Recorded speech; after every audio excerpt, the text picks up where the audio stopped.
नमस्कार दोस्तों, आप सभी का हमारे YouTube चैनल पर दिल से स्वागत है। आशा है कि आपको हमारी कहानियां और नॉवेल नैरेशन काफी पसंद आ रहे होंगे। हम हमेशा कोशिश करते हैं कि आपके लिए और भी रोचक और दमदार कहानियां लेकर आएं। अगर आपको हमारी वीडियो पसंद आती है, तो वीडियो को लाइक करना और कमेंट करके अपनी राय जरूर बताना, क्योंकि आपका हर एक लाइक और हर एक कमेंट हमें और मेहनत करने और भी शानदार कहानियां आपके सामने लाने के लिए प्रेरित करता है। आप सभी के प्यार और समर्थन के लिए दिल से धन्यवाद।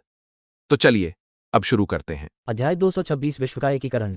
शेन यू को लगा कि उसके पास बहुत धैर्य है, लेकिन जैसे जैसे वह ली किंगक्यू को बार बार एक ही प्रक्रिया को दोहराते हुए सिखाता रहा, उसे निराशा होने लगी।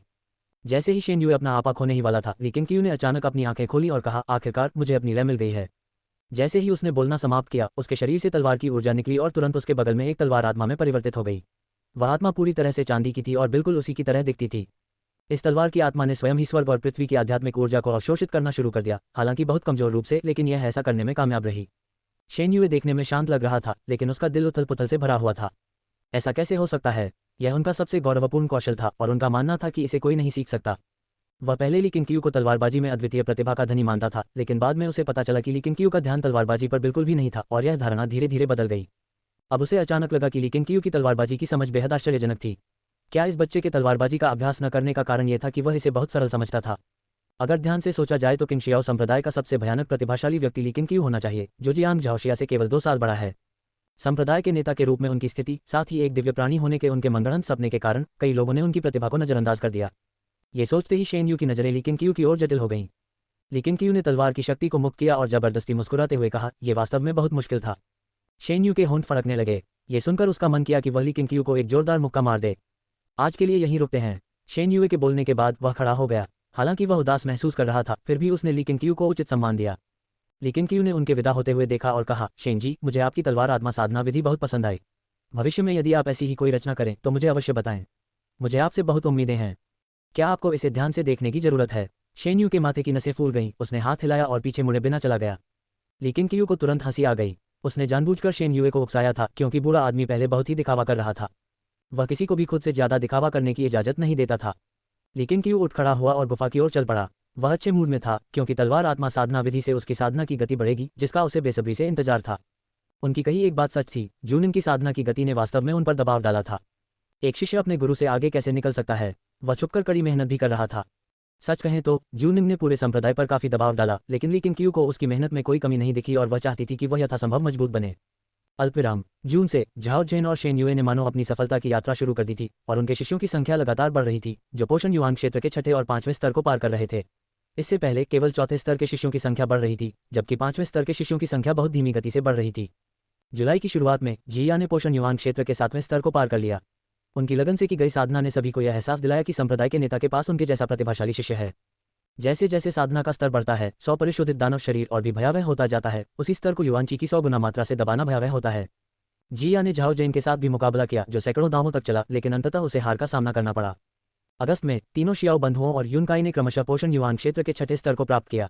उसी महीने संप्रदाय में पोषण युआन क्षेत्र के 5वें स्तर को प्राप्त करने वाले शिष्यों की संख्या 70 से अधिक हो गई और पोषण युआन क्षेत्र के 4थे स्तर को प्राप्त करने वाले शिष्यों की संख्या 300 से अधिक हो गई। किंगशियाओ संप्रदाय और धर्मनिरपेक्ष मार्शल आर्ट जगत के बीच की खाई चौड़ी होती जा रही है। कुछ शिष्यों ने तो एकांतवास में रहते हुए भी एक प्रांत के नंबर 1 मार्शल आर्टिस्ट का खिताब हासिल कर लिया है, और ये शिष्य संप्रदाय के भीतर कोई विशेष रूप से उत्कृष्ट नहीं है। संप्रदाय की समग्र शक्ति में सुधार स्पष्ट रूप से दिखाई दे रहा है और हर कोई इसे महसूस कर सकता है। इस वातावरण में हर कोई जोश से भरा हुआ है और महसूस कर रहा है कि समय पर्याप्त नहीं है। अगस्त के अंत तक प्रशिक्षण हॉल ने कांगजोहू में जड़ जमा चुके शुवांजी संप्रदाय के सभी योद्धाओं को निष्कासित कर दिया था और जू शियान ने कांगजोहू के बर्बरों का सफाया करते हुए शहर पर अपना प्रभुत्व स्थापित कर लिया था।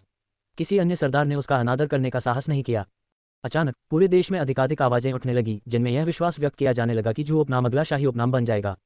जैसे जैसे अधिक से अधिक सामंती सरदार जू जियान के सामने आत्मसमर्पण करने लगे, दुनिया को एकजुट करने की दिशा में गति और भी मजबूत होती गई।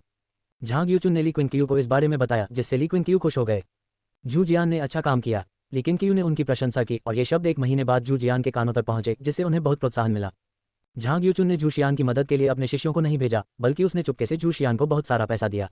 इसके अलावा ली सिफेंग और किन्ये जैसे पहलवानों के दबदबे के बावजूद अगर जू शियान दुनिया पर विजय प्राप्त नहीं कर सका, तो निश्चित रूप से उसमें कुछ गड़बड़ है। जू जियान को लंबे समय से पता था कि दुनिया का भविष्य किंगशियाओ संप्रदाय पर निर्भर करेगा और उसने झांग यूचुन से मिलने की पहल की थी। झांग यूचुन ने स्पष्ट रूप से कहा कि भावी सम्राटों को किंग शियाओ संप्रदाय की बात माननी होगी, लेकिन किंग शियाओ संप्रदाय सरकार को नियंत्रित नहीं करेगा। किंग शियाओ संप्रदाय को केवल विश्व में शांति चाहिए और यह कि दरबार उसके मामलों में हस्तक्षेप न करे। उन्होंने ये भी कहा कि किंग शियाओ संप्रदाय के उद्देश्य धर्मनिरपेक्ष राजवंशों से भिन्न है, जिससे जू शियान आश्वस्त हो गए। लेकिन झांग यूचुन तो सिर्फ एक हॉलमास्टर ही था और उसकी गारंटी जू शियान को पूरी तरह से आश्वस्त नहीं कर सकती थी। वह हमेशा ली किंग से मिलने की उम्मीद रखता था। कई लोगों की मौजूदगी के बावजूद ली किंग से प्रशंसा मिलना उन्हें बेहद रोमांचित कर गया। ली किंग के समर्थन से उनका सिंहासन सुरक्षित है। जब जू जियान ने कांगझोऊ पर कब्जा कर लिया और लोगों पर शासन करना शुरू किया, तो ली सिफेंग ने शुवांजी संप्रदाय को जड़ से खत्म करने के इरादे से प्रशिक्षण हॉल के शिष्यों का अनुसरण करते हुए उत्तरी बर्बर भूमि में प्रवेश किया। ली सिफेंग अब पोषण युआन क्षेत्र के छठे स्तर पर पहुंच चुका है। हालांकि अब उसे किंग शियाओ संप्रदाय में शीर्ष स्तर का योद्धा नहीं माना जाता, फिर भी सांसारिक जगत में वह पुनर्तः अजेय है। सम्राट जुवान तलवार और कारागार किलिन के साथ जुवानजी संप्रदाय में कोई भी उसका सामना नहीं कर सकता। विश्व के एकीकरण के करीब आने और संप्रदायों के फलने फूलने के साथ ये सब ली किंग को बेहद प्रसन्न कर रहा था। उसकी तलवार आत्मा साधना तकनीकें लगातार निपुण होती जा रही थी, जिसके परिणामस्वरूप तलवार आत्मा उसके शरीर को अधिकाधिक जीवन शक्ति प्रदान कर रही थी। अक्टूबर की शुरुआत में ली किंग अंततः आध्यात्मिक चेतना क्षेत्र के तीसरे स्तर तक पहुंच गए। कुछ दिनों बाद जियांग झाओशिया ने ली किंग को ढूंढा और गर्व से घोषणा की कि वह अपनी परीक्षा से गुजरने की तैयारी कर रहा है और आशा करता है कि ली किंग व्यक्तिगत रूप से उसका समर्थन करेगा। ली किंग शुरू में जाना नहीं चाहता था, लेकिन फिर उसने सोचा कि जियांग झाओशिया के पास स्वर्गीय वज्र आध्यात्मिक मूल नहीं है, इसलिए शायद उसके लिए यह उतना आसान नहीं होगा जितना जूनिन के लिए था। इसलिए वह सहमत हो गया। जियांग झाओक्सिया के विपत्ति मंच में प्रवेश करने के बाद ये खबर तेजी से फैल गई। इस बात से कि संप्रदाय कष्टों से मुक्ति पाने के लिए अपना तीसरा व्यक्ति उत्पन्न करने वाला है, पूरे संप्रदाय में अत्यधिक उत्साह का माहौल है। इस बार जियांग झाओशिया विपत्ति से गुजर रहे थे। झांग यूचुन, ली डोंग्युए, वुमान एर और ली सिजिन ली किंग के साथ उन्हें विपत्ति से गुजरते देखने आए थे। मुझे नहीं पता कि मैं इस विपत्ति से कब उबर पाऊंगा, ली सिजिन ने आह भरी। वह अभी पोषण युवान क्षेत्र के 5वें स्तर पर ही थी। हालांकि वह अभी युवा थी, लेकिन वह स्पष्ट रूप से महसूस कर सकती थी कि उसके और उसके वरिष्ठ भाइयों के बीच की दूरी बढ़ती जा रही है। लेकिन किंग ने उसकी ओर देखकर कहा, मैंने तुमसे साधना में अधिक समय देने को कहा था, लेकिन तुमने मेरी बात नहीं मानी। यह मत सोचो कि तुम अभी उतनी अच्छी नहीं हो तो तुम आलस कर सकती हो। समय बहुत बड़ा खतरा है। अगर तुम पीछे मुड़कर देखोगी तो पाओगी कि अगर तुम हर दिन 1 घंटा कम साधना करो तो इससे बहुत फर्क पड़ेगा। ठीक है, मैं लगन से साधना करूंगी, ली सिजिन ने अधीरता से कहा। फिर ली डोंग्युए के पास दौड़कर गई और उसके कान में फुसफुसाया। लेकिन किंग की निगाहें ली डोंग्युए पर टिक गईं और उनके चेहरे पर संतुष्टि भरी मुस्कान आ गई। ली डोंग्युए की योग्यता भी औसत दर्जे की थी, लेकिन वह साधना करने के लिए कड़ी मेहनत कर रही थी और अब वह पोषण युवान क्षेत्र के 6ठे स्तर पर थी और 7वें स्तर से ज़्यादा दूर नहीं थी। हमें सिंदूरी पक्षी के रक्त को शुद्ध करने की विधि प्राप्त करनी होगी। अपनी दोनों छोटी बहनों को एक साथ पास पास खड़े देखकर ली किंग ने अपने मन में एक निर्णय लिया। झांग यूचुन, वुमान एर से बातचीत कर रही थी। झांग यूचुन का साधना स्तर ली सिजिन के समान ही था, केवल पोषण युवान क्षेत्र के 5वें स्तर पर, जबकि वुमान एर का साधना स्तर पोषण युवान क्षेत्र के 7वें स्तर पर था, जिससे वह अपने साथ साथी शिष्यों में तीसरी सबसे शक्तिशाली शिष्या बन गई थी। झांग यूचुन वुमान एर को प्रोत्साहित कर रही है और आशा करती है कि वुमान एर जल्द ही अपनी विपत्ति से उबर जाएगी। वुमान एर केवल शर्मिंदगी भरी मुस्कान ही दे सका, उसकी निगाहें जियांग झाओशिया पर टिकी हुई थीं।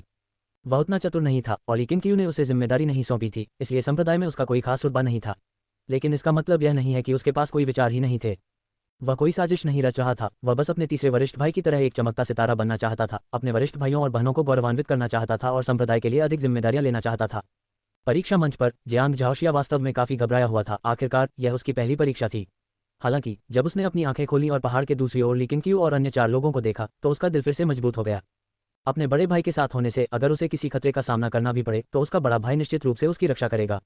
अपने सामान्य अहंकार के बावजूद जियांग झाओशिया वास्तव में गहराई से ली किंग पर बहुत अधिक निर्भर है, लेकिन वह इसे कभी स्वीकार नहीं करता है। ली किंग जिस पर्वत पर स्थित थे, वहां जियांग झाओशिया की अग्नि परीक्षा देखने के लिए शिष्यों की संख्या बढ़ती जा रही थी। आने वाले अधिकांश लोग अपने अपने संप्रदायों के प्रतिभाशाली शिष्य थे। उनके लिए अग्नि परीक्षा से गुजरना मात्र समय की बात थी और पहले से अनुभव अर्जित करना हमेशा ही लाभकारी होता था।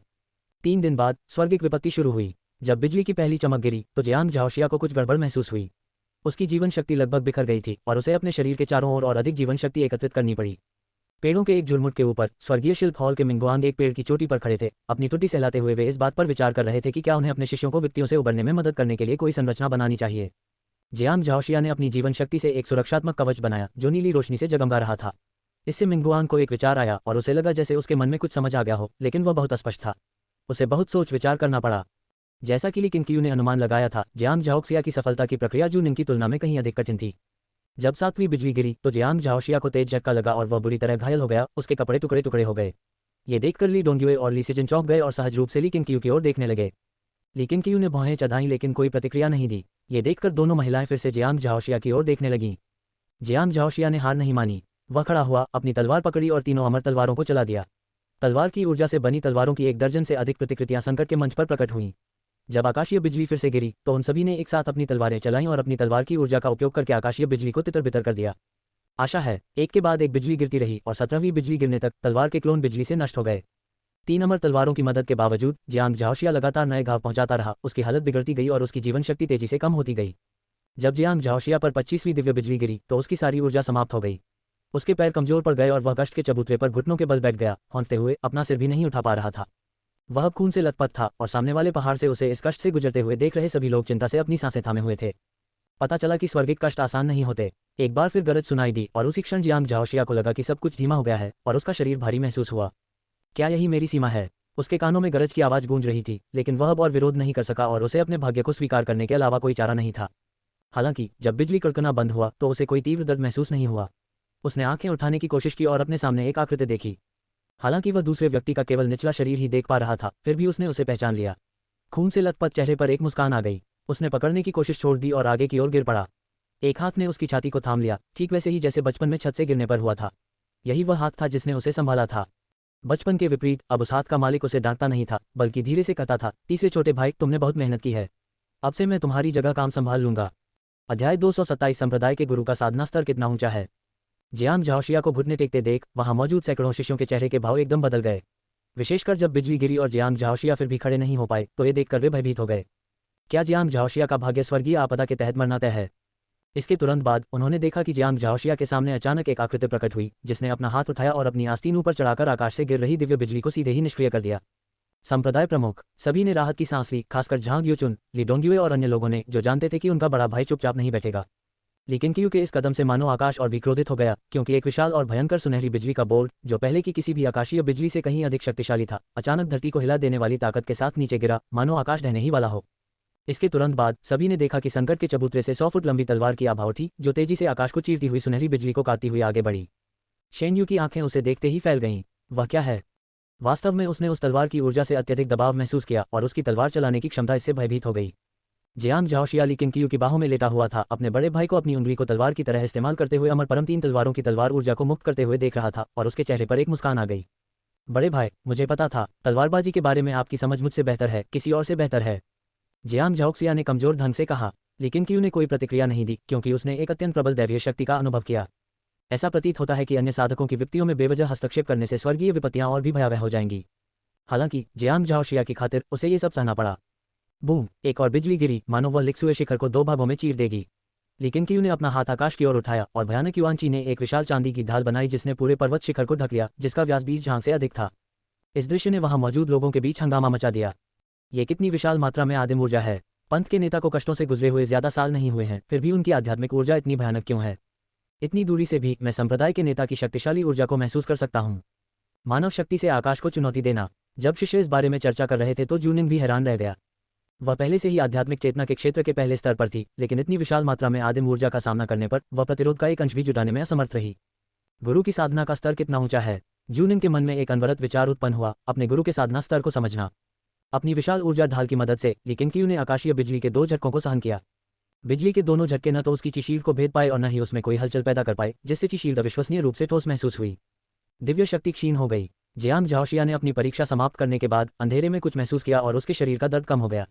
फिर वह धीरे धीरे उठा और ध्यान करने के लिए बैठ गया, क्योंकि स्वर्ग और पृथ्वी की आध्यात्मिक ऊर्जा उसकी ओर प्रवाहित हो रही थी। लेकिन क्यू खड़ी हुई और ऊपर की ओर देखा। आकाश में मंडराते बादल छट गए और सूर्य की किरणें पड़ने लगी, जिससे दोनों भाई प्रकाश में नहा गए।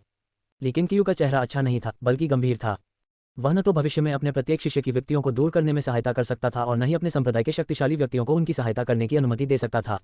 बिना अनुमति के आध्यात्मिक संकटों में हस्तक्षेप करने के भयावह परिणामों से वह भयभीत था। वह जियांग झाओशिया के लिए स्वर्गीय विपत्ति को सहन कर सकता था, लेकिन कोई और नहीं कर सकता था। हालांकि चूंकि वह पहले से ही यहाँ था, इसलिए उसने इस स्थिति का भरपूर फायदा उठाने का सोचा। उसके लिए 10 वर्षों के भीतर 10 आध्यात्मिक चेतना स्तर के साधकों को तैयार करना मुश्किल होगा, इसलिए इतने कम लोगों को उनकी कठिनाइयों से उबरने में मदद करना उसके लिए कोई समस्या नहीं होगी।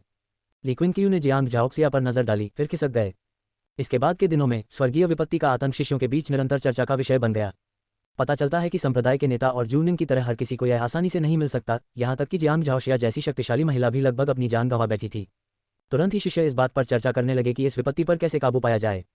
कुछ लोग कहते हैं कि जादुई उपकरण और संरचनाएं आवश्यक हैं, जबकि अन्य कहते हैं कि आध्यात्मिक ऊर्जा की गोलियां तैयार की जा सकती हैं और इससे भी बेहतर होगा यदि अधिक प्रभावी आध्यात्मिक ऊर्जा की गोलियां उपलब्ध हों। शिष्यों की चर्चा से लेकिन क्यू को भी अपनी गलती का एहसास हुआ। दूसरे शब्दों में कहें तो वे तीनों अविश्वसनीय रूप से शक्तिशाली थे। सामान्य साधक व्यक्तियों से पार पाने के लिए विभिन्न तरीके अपनाते हैं और उनके लिए केवल अपने शारीरिक शरीर और जादू के भरोसे हमलों का सामना करना असंभव होता। हालांकि यह एक अच्छी बात भी है क्योंकि इससे शिष्यों को स्वर्गीय संकट का गहरा अनुभव प्राप्त होता है और उनकी रचनात्मकता को प्रोत्साहन मिलता है। जियांग झाओशिया ने 5 दिन अपनी साधना को सुदृढ़ करने में बिताए। उन्होंने तुरंत ली किंग कियू से मिलकर उनकी मदद के लिए धन्यवाद दिया। हमें आपस में कृतज्ञता के बारे में बात क्यों करनी चाहिए, ली किंग कियू ने चिड़चिड़ाते हुए कहा। जियांग झाओशिया मुस्कुराए और सिर हिलाया, लेकिन वह कुछ हद तक अनिच्छुक महसूस कर रही थी। वह जूनिंग से हार गया और वे बुरी तरह हार गए।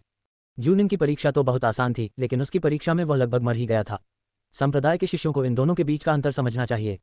जियांग झाओशिया ने इस बार अपनी हार को पूरी तरह से स्वीकार कर लिया, लेकिन वह यही नहीं रुकेगा। जूनिंग को पछाड़ना अभी भी उसका लक्ष्य है। किंग शियाओ संप्रदाय में केवल एक ही व्यक्ति दूसरे सर्वश्रेष्ठ के रूप में हो सकता है और वह व्यक्ति वही है।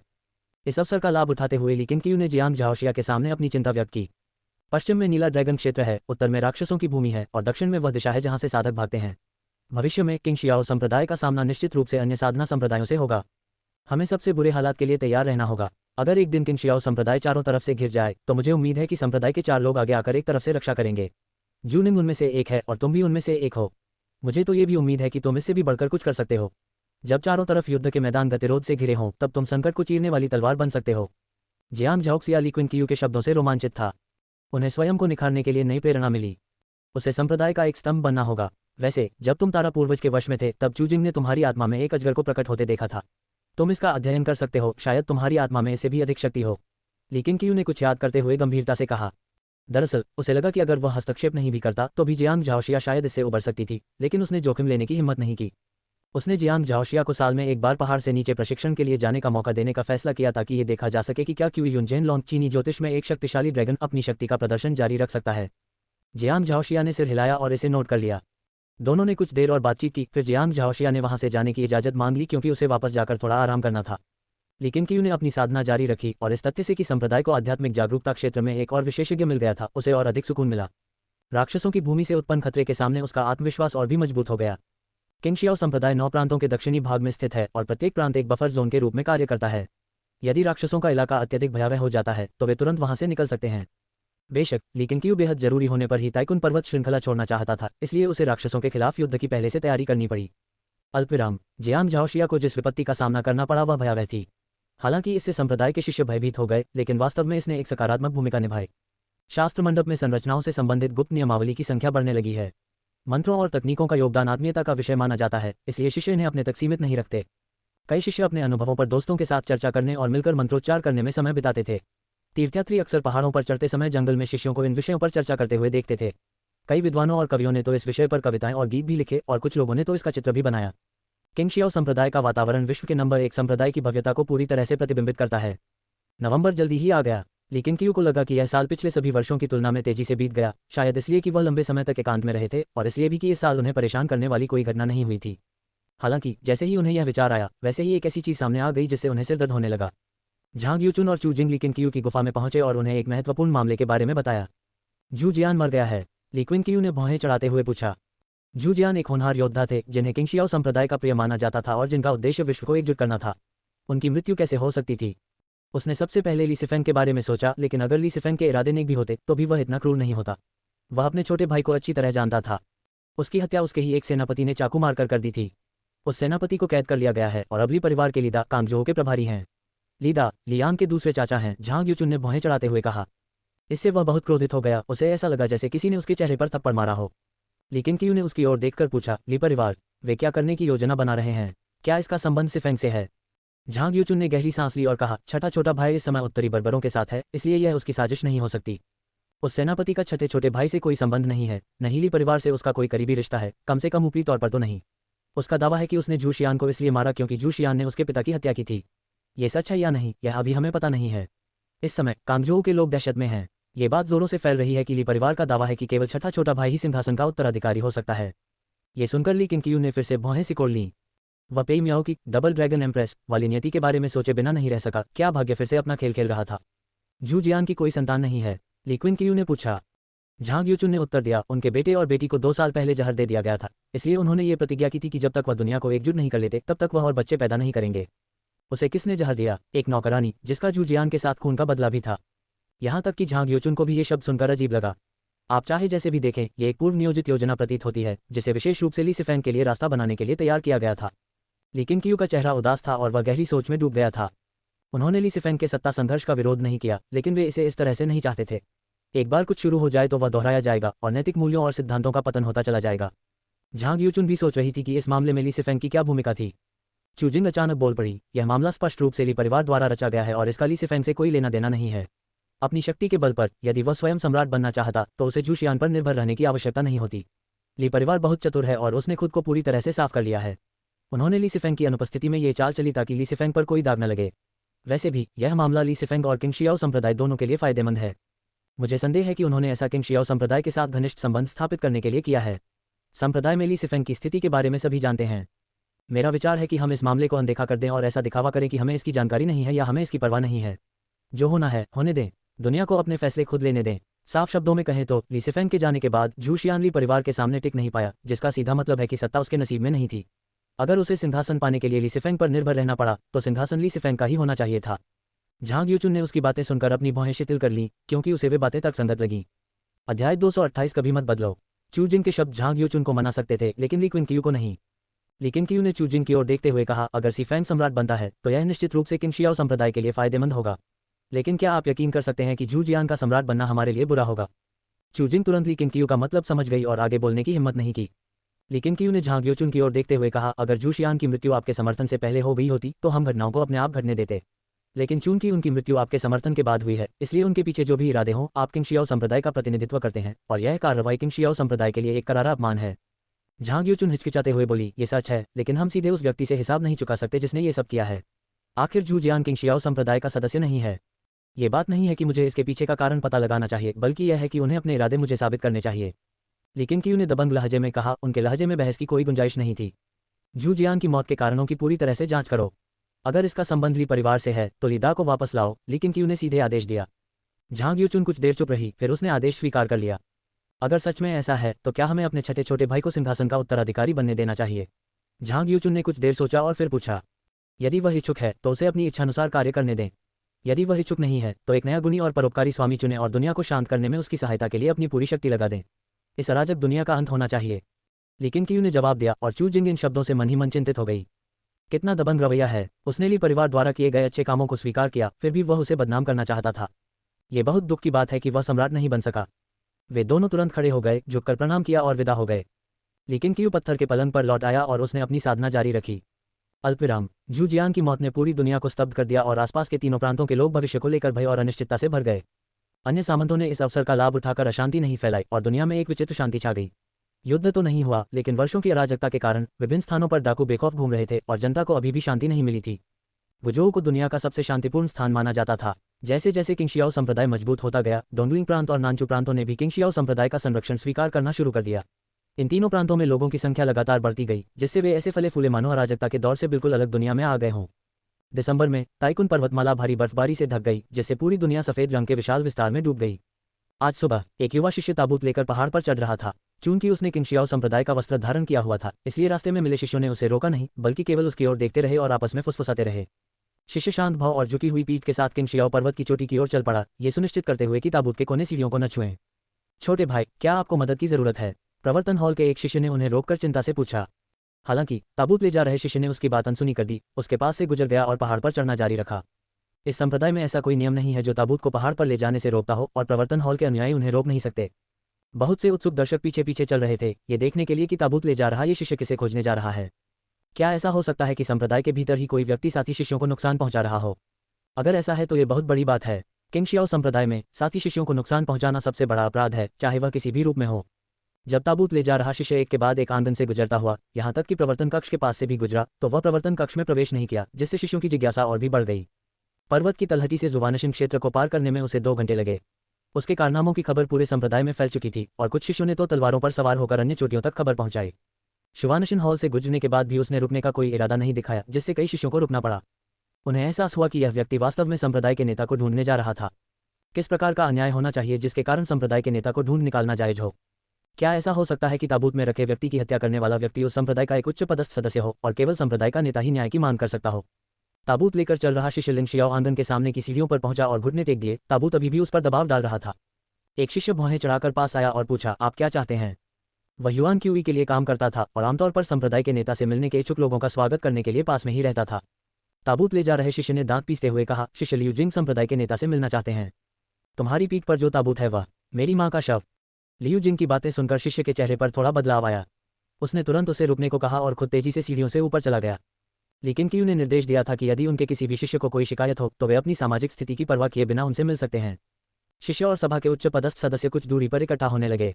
ये सुनकर कि लियू जिंग अपनी माँ का शव लेकर जा रहा है, किसी ने भी पास जाने की हिम्मत नहीं की, क्योंकि उन्हें डर था कि इससे परेशानी खड़ी हो जाएगी। चाय युनशांग भी आ गई। उसने लियू जिंग को देखते हुए भौहें चढ़ाईं, लेकिन कुछ नहीं बोली। ये तथ्य कि दूसरे पक्ष ने प्रवर्तन हॉल को दरकिनार करते हुए लीकिन क्यू से मुलाकात का अनुरोध किया, निस्संदेह प्रवर्तन हॉल की ओर से कर्तव्य की अवहेलना थी, लेकिन चूंकि दूसरे पक्ष ने ऐसा कर लिया था, इसलिए वह उन्हें रोक नहीं सकी। वह ये देखना चाहती थी कि किसने उसकी नाक के नीचे उसकी मां की हत्या जैसा जघन्य अपराध करने की हिम्मत की। कुछ ही देर में संदेश देने वाला शिष्य लिंग शियाओ आंगन से बाहर निकला और लियू जिंग के पास आकर बोला, संप्रदाय के नेता आपसे मिलने के लिए सहमत हो गए हैं। लीजिए, मैं इसे ले जाने में आपकी मदद करता हूँ। लियू जिंग की मां के निधन की खबर सुनकर दूत को स्वाभाविक रूप से उसके प्रति सहानुभूति हुई। कोई बात नहीं, धन्यवाद। लियू जिंग ने उसे देखकर मुस्कुराया और फिर ताबूत को सीढ़ियों से ऊपर ले गई। उसकी कांपती हुई आकृति को देखकर सभी का मन भारी हो गया। संदेशवाहक शिष्य उसे केवल लिंग शियाओ अकादमी के मुख्य द्वार तक ही ले गया और फिर रुक गया। लियू जिंग ने आंगन के बीचों बीच ली किन क्यू की पीठ देखी। उसने गहरी सांस ली और आंगन में प्रवेश करने का साहस जुटाया। वह ली किन क्यू के पीछे पीछे चला, घुटने टेककर प्रणाम किया और बोला, शिष्य लियू जिंग संप्रदाय के गुरु को प्रणाम करता है। लेकिन क्यू मुड़ी, लेकिन उसने ताबूत उतारने में उसकी मदद नहीं की। अपनी मां को नीचे उतार दो, उसे और कष्ट मत सहने दो, लेकिन क्यू ने शांत आंखों से कहा, जिससे यह बताना असंभव था कि वह क्या सोच रहा था। लियू जिंग ने तुरंत निर्देशानुसार काम किया, लेकिन ताबूत को नीचे उतारते समय उसके हाथ कांप रहे थे। उसे डर था कि वह हिंसक रूप से गिर जाएगा। ताबूत नीचे रखने के बाद लियू जिंग ने ली किन क्यू की ओर देखा। लेकिन क्यू की निगाहों का सामना करते हुए उसे बेचैनी महसूस हुई, मानो लेकिन क्यू उसके सारे विचारों को जान चुकी हो। अपने भीतर के उथल पुथल के बावजूद उसने खुद को संभाला और कहा, हे संप्रदाय प्रमुख, कृपया मेरे लिए और इस दुनिया के भले के लिए न्याय करें। लेकिन क्यू ने उसकी ओर देखकर पूछा, हमें निर्णय कैसे लेना चाहिए? लियू जिंग ने गहरी सांस ली और कहा, यदि संप्रदाय संसार की जिम्मेदारी उठाने को तैयार नहीं है तो एक बुद्धिमान शासक का चुनाव करें और यथाशीघ्र संसार में शांति बहाल करें। एक बुद्धिमान शासक पर्याप्त नहीं है, हमें 2 या 3 भी चाहिए। लेकिन क्यू को दिलचस्पी हुई और उसने पूछा, आप 9 प्रांतों को विभाजित करना चाहते हैं? महान ली राजवंश के पतन का कारण केवल झाओ जी की क्रूरता ही नहीं थी, बल्कि दुनिया का विशाल होना भी था। शाही सत्ता का विभिन्न क्षेत्रों पर मजबूत नियंत्रण नहीं था। वर्तमान 9 प्रांतों का एकीकरण तब तक संभव नहीं है जब तक कि किंगशियाओ संप्रदाय की संरचनाएं और जादुई कलाकृतियां एक नए स्तर तक विकसित न हो जाएं। तभी दुनिया एकीकरण के लिए उपयुक्त होगी। दुनिया के विशाल होने के कारण ही सामंत लगातार लड़ते रहते हैं और यह अराजकता लंबे समय से समाप्त नहीं हुई है। कुछ लोग कहते हैं कि विश्व का एकीकरण दीर्घकालीन शांति के लिए है, लेकिन 9 प्रांतों के बाहर भी अन्य राजवंश हैं। तानाशाही के तहत अराजकता से भी बदतर दौर आएंगे। कोई भी व्यवस्था पुनर्तः अच्छी नहीं होती, केवल उपयुक्त व्यवस्था ही संभव है। आज का विश्व एक और महान ली राजवंश के उदय के लिए उपयुक्त नहीं है। बेहतर होगा कि 2 राजवंश से अस्तित्व में रहें या 3 राजवंश त्रिपक्षीय संतुलन बनाए रखें। इस तरह शाही सत्ता विभिन्न क्षेत्रों पर अधिक तेजी से शासन कर सकती है। किंगशियाओ संप्रदाय द्वारा स्थिति को संतुलित करने से विश्व में शांति बनी रहेगी। इसके अलावा ऐसा करने से राजवंश एक दूसरे पर नियंत्रण और संतुलन भी रख सकेंगे। लियू जिंग के सुझाव ने ली क्विन क्यू की रुचि को बढ़ा दिया। विश्व में कई लोगों के मन में एकीकरण का विचार है, लेकिन बहुत कम लोग ही इस तरह की बात कहने का साहस करते हैं। लेकिन क्यू को भी लगता था कि 9 प्रांत बहुत बड़े हैं। उनके पिछले जीवन में गो प्रांत चीन के आधे हिस्से के बराबर था। हालांकि 9 प्रांतों में प्रौद्योगिकी की कमी थी और सूचना का आदान प्रदान, सामग्री परिवहन और सैन्य तैनाती 9 प्रांतों के राजवंश के लिए बहुत बड़ी समस्याएं थीं। ठीक वैसे ही जैसे जब उन्होंने कैंगझोउ पर कब्जा करने वाले उत्तरी बर्बरों को घेरा था, तब विभिन्न सरदारों की विफलता का कारण ये था कि वे यात्रा से थक चुके थे और उनके सैनिक भी थके हुए और लड़ने में असमर्थ थे। उन्हें अपनी असली ताकत दिखाने में आधा साल लग गया। ली राजवंश के संस्थापक सम्राट वास्तव में महान थे। उन्होंने 9 प्रांतों को एकजुट किया और एक नई सांस्कृतिक नींव रखी। भविष्य में 9 प्रांतों का पुनः एकीकरण अवश्य होगा, लेकिन अभी नहीं। कम से कम 100 वर्षों तक ये संभव नहीं होगा। अन्यथा यदि जबरदस्ती भी एकीकरण कर लिया जाए तो प्रत्येक प्रांत और काउंटी के लोग उत्पीड़ित ही रहेंगे।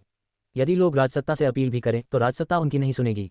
भले ही किंगजियाओ संप्रदाय विश्व में कितना भी प्रतिष्ठित क्यों न हो, कितने लोग पहाड़ों और नदियों को पार करके इस असाधारण किंगजियाओ पर्वत पर चढ़ सकते हैं। लियू जिंग ने अपना भाषण जारी रखा। उसका चेहरा दुख और आक्रोश से भरा हुआ था। लेकिन क्यू ने उसे घूरते हुए पूछा, लियूलिन के साथ आपका क्या रिश्ता है? लियूलिन मेरे दादा हैं, लेकिन मैं उनसे केवल एक बार ही मिला हूँ। मेरी माँ कानूनी पत्नी नहीं है और मेरे पिता को घर में कोई खास सम्मान नहीं मिलता। मैं कई वर्षों से किंगशियाओ पर्वत पर साधना कर रहा हूँ। मेरी माँ को प्रताड़ित किया गया और अवसाद से उनकी मृत्यु हो गई, लेकिन मुझे इसका पता नहीं चला।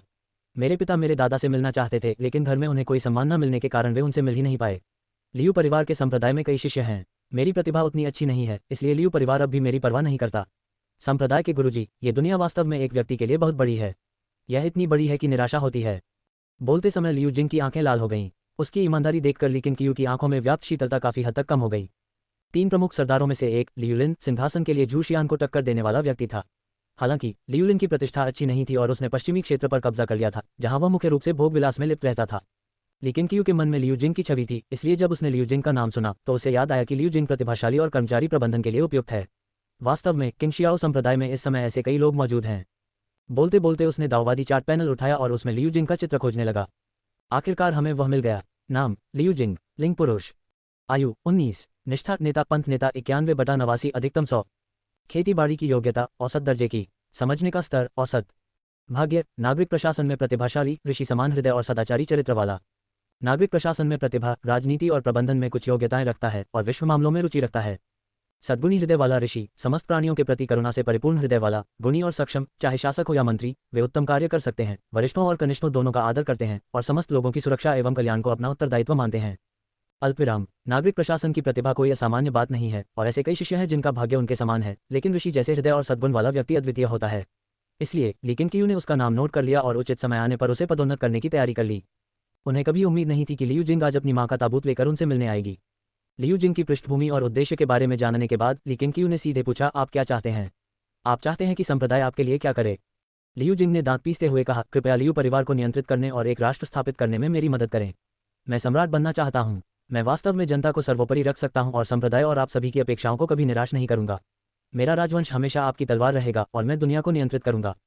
आज से 100 साल बाद मेरा लियू परिवार निश्चित रूप से दुनिया को एकजुट करेगा और एक सच्चे स्वर्ण युग की शुरुआत करेगा। वह उपलब्धि हासिल करेगा जो महान ली राजवंश ने पहले कभी नहीं की। यदि मैं सम्राट बन जाता हूं और मेरे वंशज अयोग्य साबित होते हैं या जनता का दिल हार जाते हैं तो किंगशियाओ संप्रदाय और आप उसे सीधे पद से हटा सकते हैं। मैं इसे राजवंश की राष्ट्रीय नीति में लिखवा दूंगा और इसे कभी नहीं बदला जाएगा। उनकी आवाज मजबूत और स्पष्ट थी और उनके चेहरे पर हट का भाव नहीं था बल्कि विनती का भाव था। अध्याय 229 विश्व को एकजुट होना चाहिए। लियू जिंग के वादे का काफी महत्व था और ली किंग को वास्तव में अगले शासक से ऐसी गारंटी की जरूरत थी। लेकिन कियू पुनर्तः संत नहीं है। वे संसार के हितों का ध्यान रख सकते हैं, लेकिन उनके लिए सबसे महत्वपूर्ण उनके संप्रदाय के हित हैं। किंगशियाओ संप्रदाय के हितों की रक्षा के लिए वे संसार में अपनी दयालुता फैलाने को तैयार हैं। बेशक जिस बात ने उन्हें सबसे ज्यादा प्रभावित किया वह ऋषि हृदय और सदाचारी चरित्र की नियति थी, जिसने साबित कर दिया कि लियू जिंग वास्तव में एक परोपकारी शासक बन सकते थे। आपको क्या लगता है कि मुझे आप पर भरोसा क्यों करना चाहिए या आपका समर्थन क्यों करना चाहिए? आपके समर्थन करने की तुलना में किसी और को सम्राट बनने में समर्थन देना मेरे लिए कहीं अधिक आसान होगा। ली क्विन ने लियू जिंग को देखा और शांति से कहा। लियू जिंग ने दांत पीसते हुए कहा, मुझे दुनिया के किसी भी दूसरे सरदार पर भरोसा नहीं है। मुझे सिर्फ आप पर और खुद पर भरोसा है। आपने वाकई कई लोगों की जान बचाई है। आपके मार्गदर्शन में किंगशियाओ संप्रदाय भी वीरता का केंद्र बन गया है। इससे पहले मैं जूशियान को एक बुद्धिमान शासक समझता था। वह पूरी दुनिया पर राज कर सकता था और अपनी प्रजा को अपने बच्चों की तरह प्यार करता था, लेकिन उसकी मृत्यु हो गई। बाकी सरदार सिर्फ मौज मस्ती करना जानते हैं। उनमें से कोई भी बुद्धिमान या ज्ञानी शासक नहीं बन सकता। मुझे नहीं पता कि मैं कितना सक्षम हूं, लेकिन मुझे पता है कि मैं क्या सोच रहा हूं और अगर मैं सत्ता में होता तो मैं क्या करता। गुरुजी, जूबोंग की मृत्यु अत्यंत अन्यायपूर्ण थी। वह युद्ध के मैदान में मर सकते थे या बीमारी से मर सकते थे, लेकिन अपने ही सेनापति के हाथों मरना असंभव था। ये बहुत ही हास्यास्पद है और इससे ये स्पष्ट होता है कि जूबोंग के अधीनस्थों में से कोई भी सक्षम नहीं था। जू जियान का नाम सुनते ही वह फूट फूट कर रोने लगा। लेकिन कियू यह नहीं बता सकती थी कि वह ईमानदार था या नहीं, लेकिन एक बात निश्चित थी, वह लेकिन कियू के प्रति बहुत वफादार था। तुम पहले ऐसे व्यक्ति हो जो मेरे पास आकर इतनी घमंडी बातें कहने की हिम्मत करते हो। लेकिन कियू ने उसे घूर कर देखा और धीरे धीरे बोली।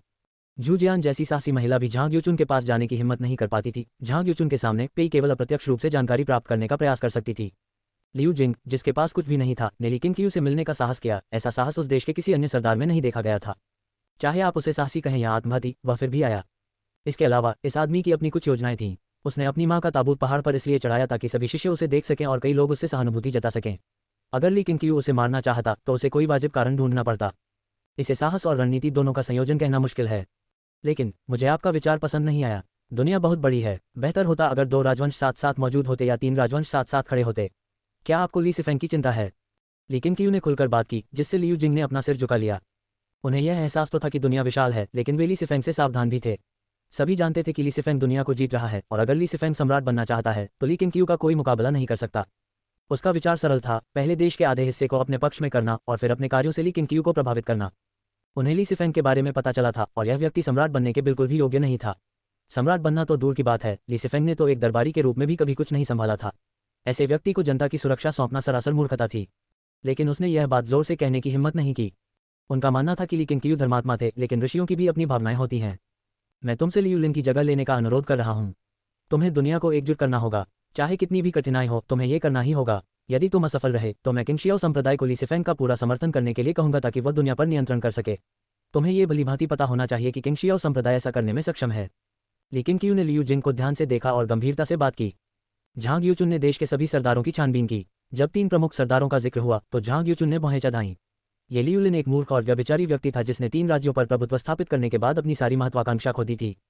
लियू जिंग का दिल जोर से धड़क रहा था और वह इतना उत्साहित था कि उसकी सांसें तेज चल रही थीं। लेकिन बुजुर्ग ली सिफेंग, मैं उसे वापस लाऊंगा। आपका प्रतिद्वंदी धर्मनिरपेक्ष दुनिया है। आपके पास लियू लिन की जगह लेने के लिए केवल 3 साल हैं। 3 साल। लियू जिंग के माथे पर पसीना आ रहा था। 3 साल का समय बहुत कम था। सत्ता को मजबूत करने में ही उसे काफी समय लग जाएगा। उसने दांत पीसते हुए पूछा, क्या मैं अपने साथी शिष्यों से मदद मांग सकता हूँ? लेकिन क्यू ने उसे अर्थपूर्ण दृष्टि से देखते हुए कहा, हाँ, कितने लोग आपकी मदद करने को तैयार हैं, ये पूरी तरह से आपकी अपनी क्षमता पर निर्भर करता है। किंग शियाओ संप्रदाय आपको ये प्रस्ताव नहीं देगा। मैं इसे जरूर करूंगा। लियू जिंग ने तुरंत सहमति दे दी। अपनी माँ को यहाँ से ले जाओ। मैं इस तरह की हरकत दोबारा नहीं देखना चाहती। लेकिन क्यू मुड़ गई। लियू जिंग झट से खड़ी हो गई, लेकिन क्यू को प्रणाम किया और फिर ताबूत को लिंग शियाओ आंगन के द्वार की ओर ले गई। याद रखना, मेरी एकमात्र इच्छा है कि दुनिया एकजुट हो जाए। आपके कारण चाहे जो भी हो, किंग शियाओ संप्रदाय के अधीन क्षेत्र का केवल विस्तार हो सकता है, संकुचन नहीं। लेकिन क्यू ने लियू जिंग की ओर पीट करके बात की। उनके लहजे में दबाव साफ झलक रहा था। लियू जिंग इस बात को जरूर ध्यान में रखेगी, लियू जिंग ने दृढ़ता और संकल्प के साथ कहा। उसके जाने के बाद लेकिन क्यू अपने गुफा वाले घर की ओर चल पड़ा। उसके होठों पर एक ठंडी मुस्कान थी। ली परिवार, ये दुनिया ऐसी जगह नहीं है जहां आप शासन कर सकें। अल्पविराम। उस दिन ये खबर फैली कि लियू जिंग अपनी मां का ताबूत पहाड़ पर ले गया था और उसके अनुभव और अतीत के बारे में भी लोगों को पता चल गया। उनकी मां की दुखद मृत्यु दुनिया का एक सूक्ष्म रूप प्रतीत होती है, जिससे लोगों में गहरे शोक की भावना उत्पन्न होती है। लेकिन क्यू के साथ उनकी बातचीत भी फैल गई, हालांकि इसे कुछ हद तक बढ़ा चढ़ाकर बताया गया था। किंग शियाओ संप्रदाय के एक शिष्य, जिनकी माता का दुखद निधन हो गया था, ने दुनिया को बदलने और सभी लोगों के लिए शांति लाने का संकल्प लिया। ये कहानी बेहद मार्मिक है और किंग शियाओ संप्रदाय के सभी शिष्यों को एक मिशन और जिम्मेदारी का एहसास कराती है। किंग शियाओ संप्रदाय के शिष्य के रूप में व्यक्ति को संसार के प्रति उत्तरदायित्व का भार उठाना चाहिए। लियू जिंग ने अपनी मां को पास के एक पहाड़ी जंगल में दफनाया, जो किंग शियाओ संप्रदाय द्वारा अपने शिष्यों के लिए विशेष रूप से नामित कब्रिस्तान था। 3 दिन बाद दर्जनों किंग शियाओ संप्रदाय के शिष्य लियू जिंग के साथ पहाड़ से नीचे उतरे, जिससे संप्रदाय के सदस्यों के बीच काफी चर्चा हुई। रात हो गई। लिंगजियाओ कोर्टयार्ड के अंदर ली क्विंग ली शूजिन और ली शाओमिन को पकड़कर झांग यूचुन की योजना सुन रहा था। लियू जिंग को सत्ता में आने में मदद करने के अलावा झांग यूचुन ने किंग शियाओ संप्रदाय के सभी कुलीन परिवारों को ये खबर फैलाने का निर्देश देने की भी योजना बनाई थी कि किंग शियाओ संप्रदाय लियू जिंग का समर्थन करता है। हालांकि झांग यूचुन को अभी भी कुछ संदेह थे। बड़े भाई, हालांकि लियू जिंग किंग शियाओ संप्रदाय का शिष्य है, क्या उस पर सचमुच भरोसा किया जा सकता है? क्या उसमें प्रतिभा है? झांग यूचुन लियू जिंग के बारे में कुछ नहीं जानता था और उसके शिष्यों में से कोई भी सम्राट बनने की इच्छा जताने लगता था, यहाँ तक कि ली किंग क्यू भी इसके लिए सहमत हो जाता था। ये बहुत ही तुच्छ बात थी। लेकिन क्यू ने पलटवार करते हुए कहा, अगर वह सचमुच एक बुद्धिमान और परोपकारी शासक बन जाता है तो आप और दुनिया मेरे वर्तमान निर्णय का मूल्यांकन कैसे करेंगे? झांग यूचुन एक पल के लिए अचंभित रह गई, फिर बोली, मैं आपको देवता के समान मानती हूँ। यदि यादृच्छिक रूप से चुने गए किसी भी शिष्य से एक बुद्धिमान शासक बनने की क्षमता हो तो ली किंग क्यू का निर्णय निश्चित रूप से दैवीय माना जाएगा। झांग यूचुन को अचानक ली किंग क्यू के शिष्यों की याद आ गई, जिनमें से कोई भी साधारण नहीं था। सबसे बुरा शिष्य किन ये था, जिसे संप्रदाय ने शुरुआती दिनों में केवल किन परिवार को जीतने के लिए ही अपने साथ लिया था। उसे अचानक एहसास हुआ कि लियू जिंग के पास शायद ऐसी क्षमताएं हैं जो आम लोगों को पता नहीं है, और उसके बड़े भाई द्वारा उसका चयन शायद कोई आकस्मिक निर्णय नहीं था। क्या हमारे सबसे बड़े गुरु अब देवता नहीं बन गए हैं? 3 वर्षीय ली शाओमिन ने अपना सिर झुकाकर पूछा, जिससे उसकी जीवंत व्यक्तित्व और मंच पर जरा भी घबराहट न होने का पता चलता है। उनके बड़े भाई ली शॉजेन शांत स्वभाव के थे और लोगों की बातें सुनना पसंद करते थे। इस समय ली शॉजेन झांग यूचुन को ध्यान से देख रहे थे।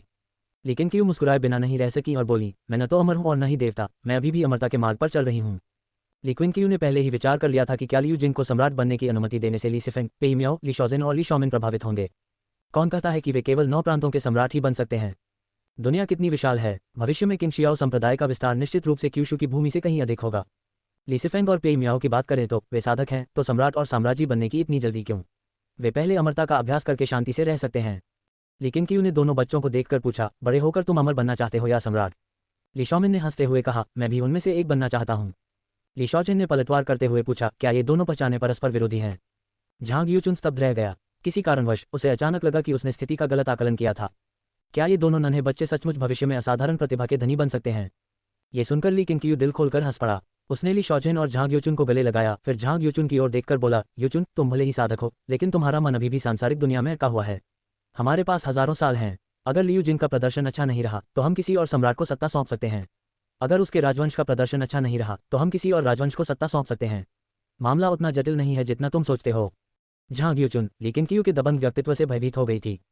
ये 1000 साल तक कायम रहे। उन्हें ऐसा लगा मानो दुनिया के बारे में उनकी समझ चकनाचूर हो गई हो।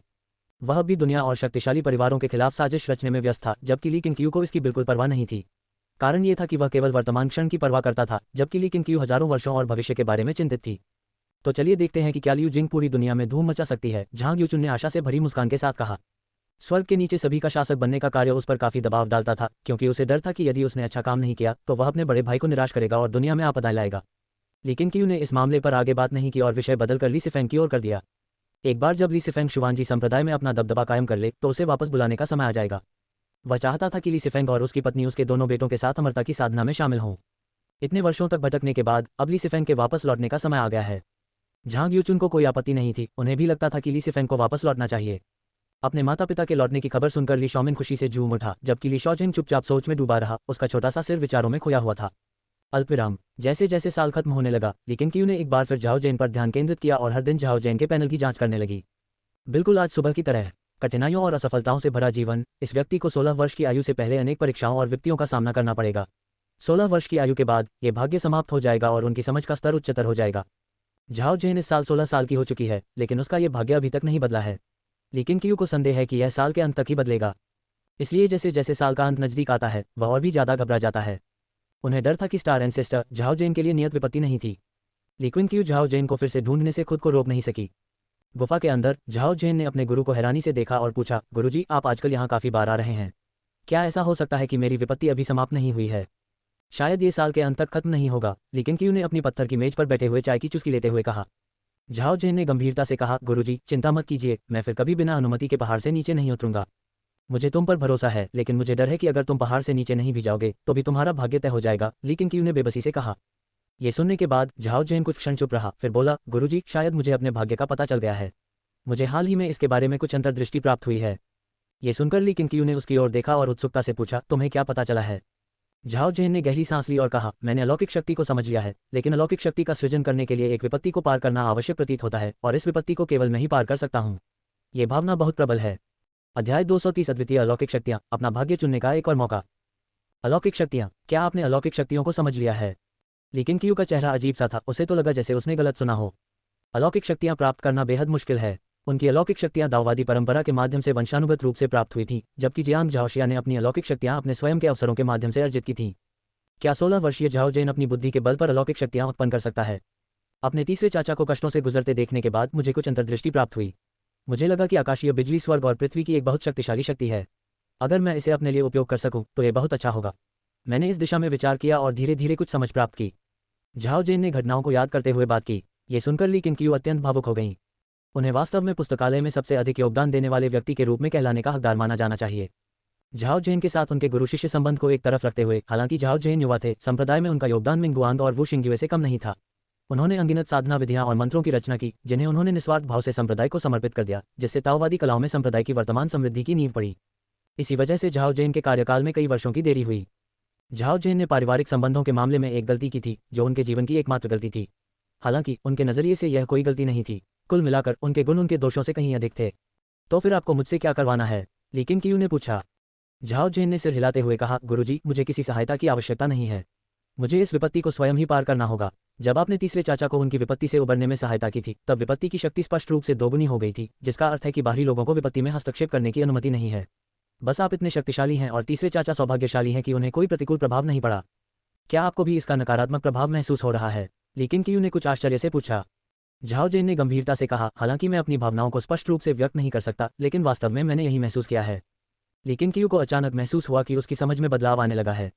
एक बार रूपांतरण पूर्ण हो जाने पर भाग्य आसानी से टूट जाता है वाली धारणा शायद गायब हो जाए। गुरु और शिष्य ने कुछ देर तक अलौकिक शक्तियों पर चर्चा की। ये जानकर कि उनके गुरु ने भी अलौकिक शक्तियों में महारत हासिल कर ली है, झाओ जैन बहुत उत्साहित हो गया। लेकिन क्यू ने अलौकिक शक्तियों में महारत हासिल करने का अपना अनुभव उनके साथ साझा किया, जिससे उन्हें और भी प्रेरणा मिली। अल्पविराम। साल के अंत से 2 दिन पहले झाओ जैन ने विपत्ति स्तर को पार कर लिया। ये खबर तेजी से फैल गई और कई शिष्यों को आश्चर्यचकित कर दिया। क्या झाओ जैन पहले ही पोषण युवांग क्षेत्र के 9वें स्तर तक पहुंच चुके थे?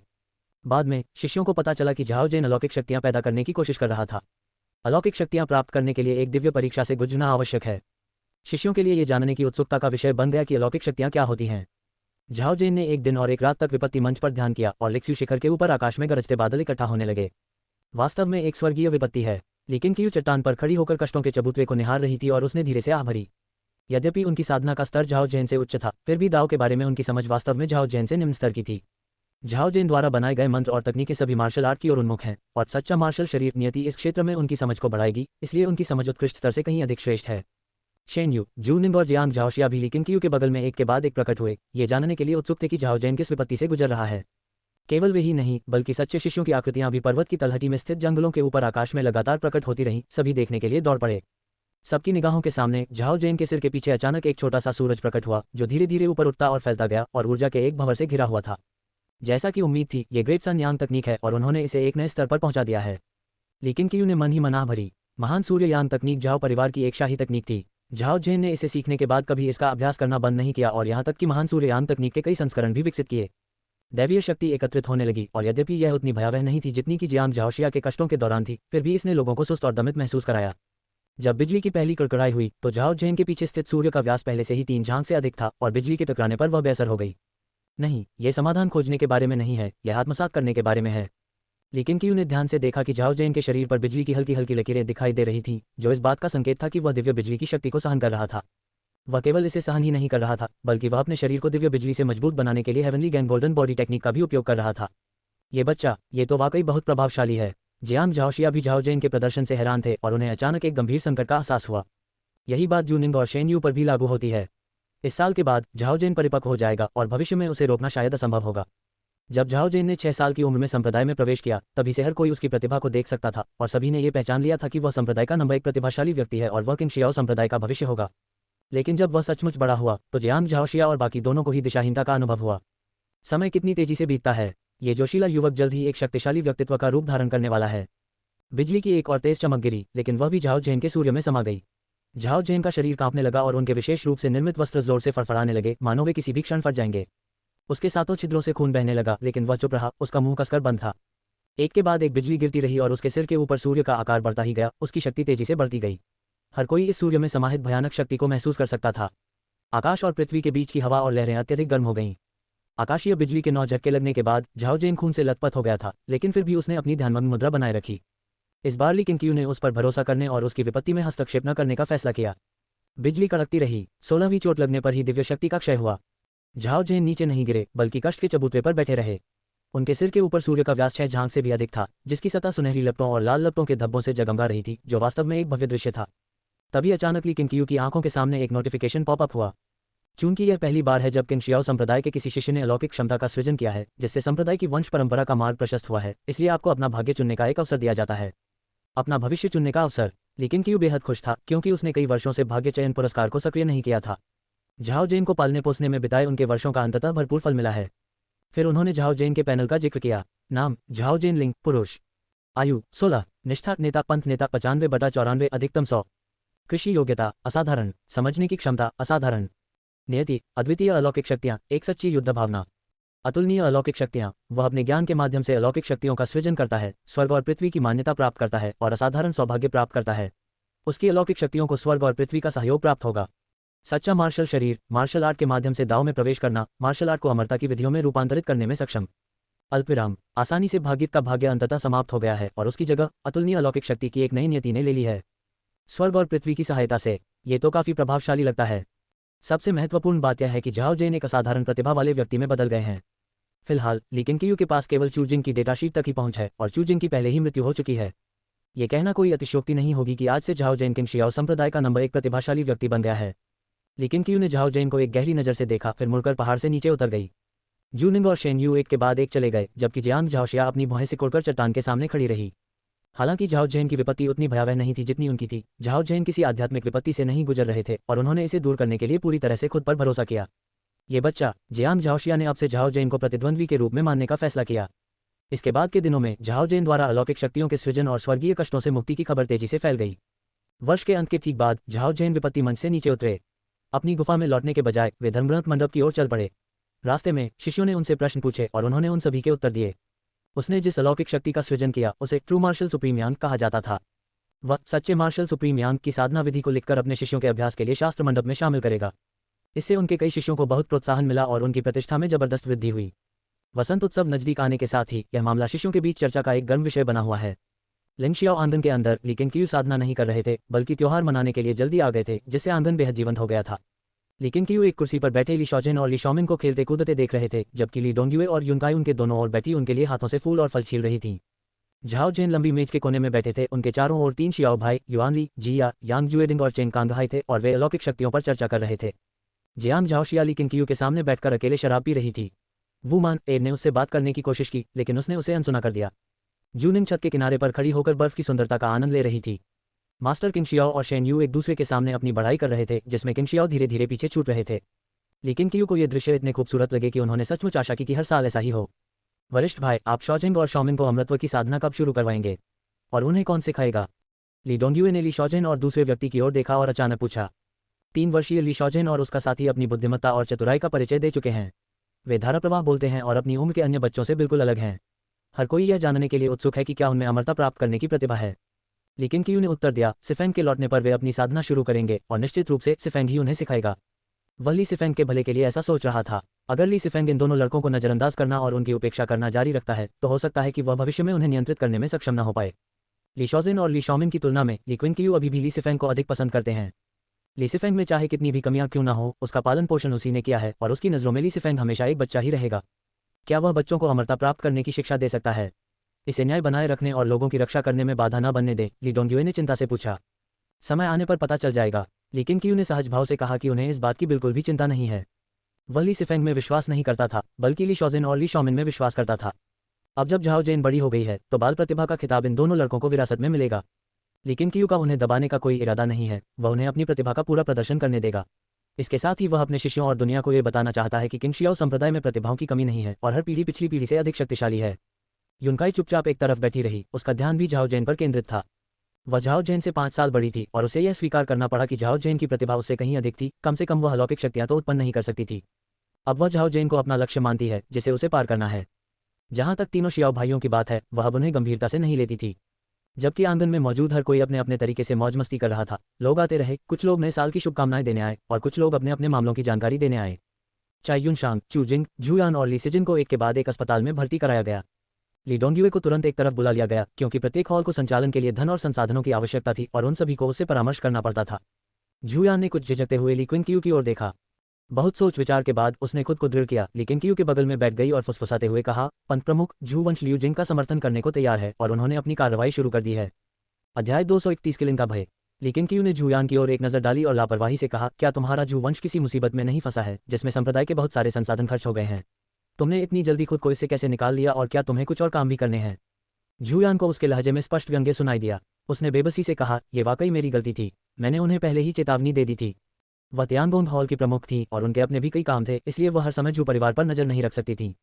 जब उन्हें पता चला कि साधना केंद्र शिष्यों की भर्ती बढ़ा रहा है तो उन्होंने जांच पड़ताल की और झू परिवार की गतिविधियों का पता लगाया। इससे वे क्रोधित हो गईं और उन्होंने कुल के वरिष्ठों की निंदा करते हुए एक पत्र लिखा। साथ ही उन्होंने संप्रदाय में झू परिवार के शिष्यों को बड़ी मात्रा में आध्यात्मिक गोलियां खरीदने से भी रोक दिया। उसे इस घटना पर अपराधबोध हो रहा था और वह संप्रदाय के नेता से माफी मांगने का अवसर तलाश रही थी। ऐसा दोबारा नहीं होगा, झुयान ने गंभीरता से कहा। लेकिन कियू मुस्कुराए और बोली, हर किसी की भावनाएं होती हैं, मैं समझती हूँ। मैं तुमसे ऐसी चीजें बंद करने के लिए नहीं कह रही, लेकिन याद रखना, तुम्हें इसे सीमा में रखना होगा और संप्रदाय को धमकी नहीं देनी होगी, अन्यथा मैं इसे दुर्भावना मानूंगी। अगर तुमने वर्षों से मेहनत न की होती तो मैं झू परिवार के खिलाफ तलवार उठा चुकी होती। ये सुनकर झुयान ने तुरंत झुककर ली किंगकियू को धन्यवाद दिया। ठीक है, नया साल है, अब इन सब बातों के बारे में बात नहीं करते। लेकिन कियू ने उसका हाथ पकड़ लिया और उसे घुटने टेकने से रोक दिया। लेडी जू द्वारा लियू जिंग की सहायता करने के मामले के संबंध में उन्हें जो चाहे करने दे, लेकिन बेहतर होगा कि आप उन्हें याद दिला दें कि वे ऐसी महत्वाकांक्षाएं न पालें जो उनसे संबंधित नहीं है। अच्छा ऐसा है, झुयान ने सिर हिलाया। उसके मन में भय की लहर दौड़ गई। उसे सचमुच चिंता थी कि कबीले के बड़े बुजुर्ग लियू जिंग को नियंत्रित करने की कोशिश कर सकते हैं, जो अस्वीकार्य था।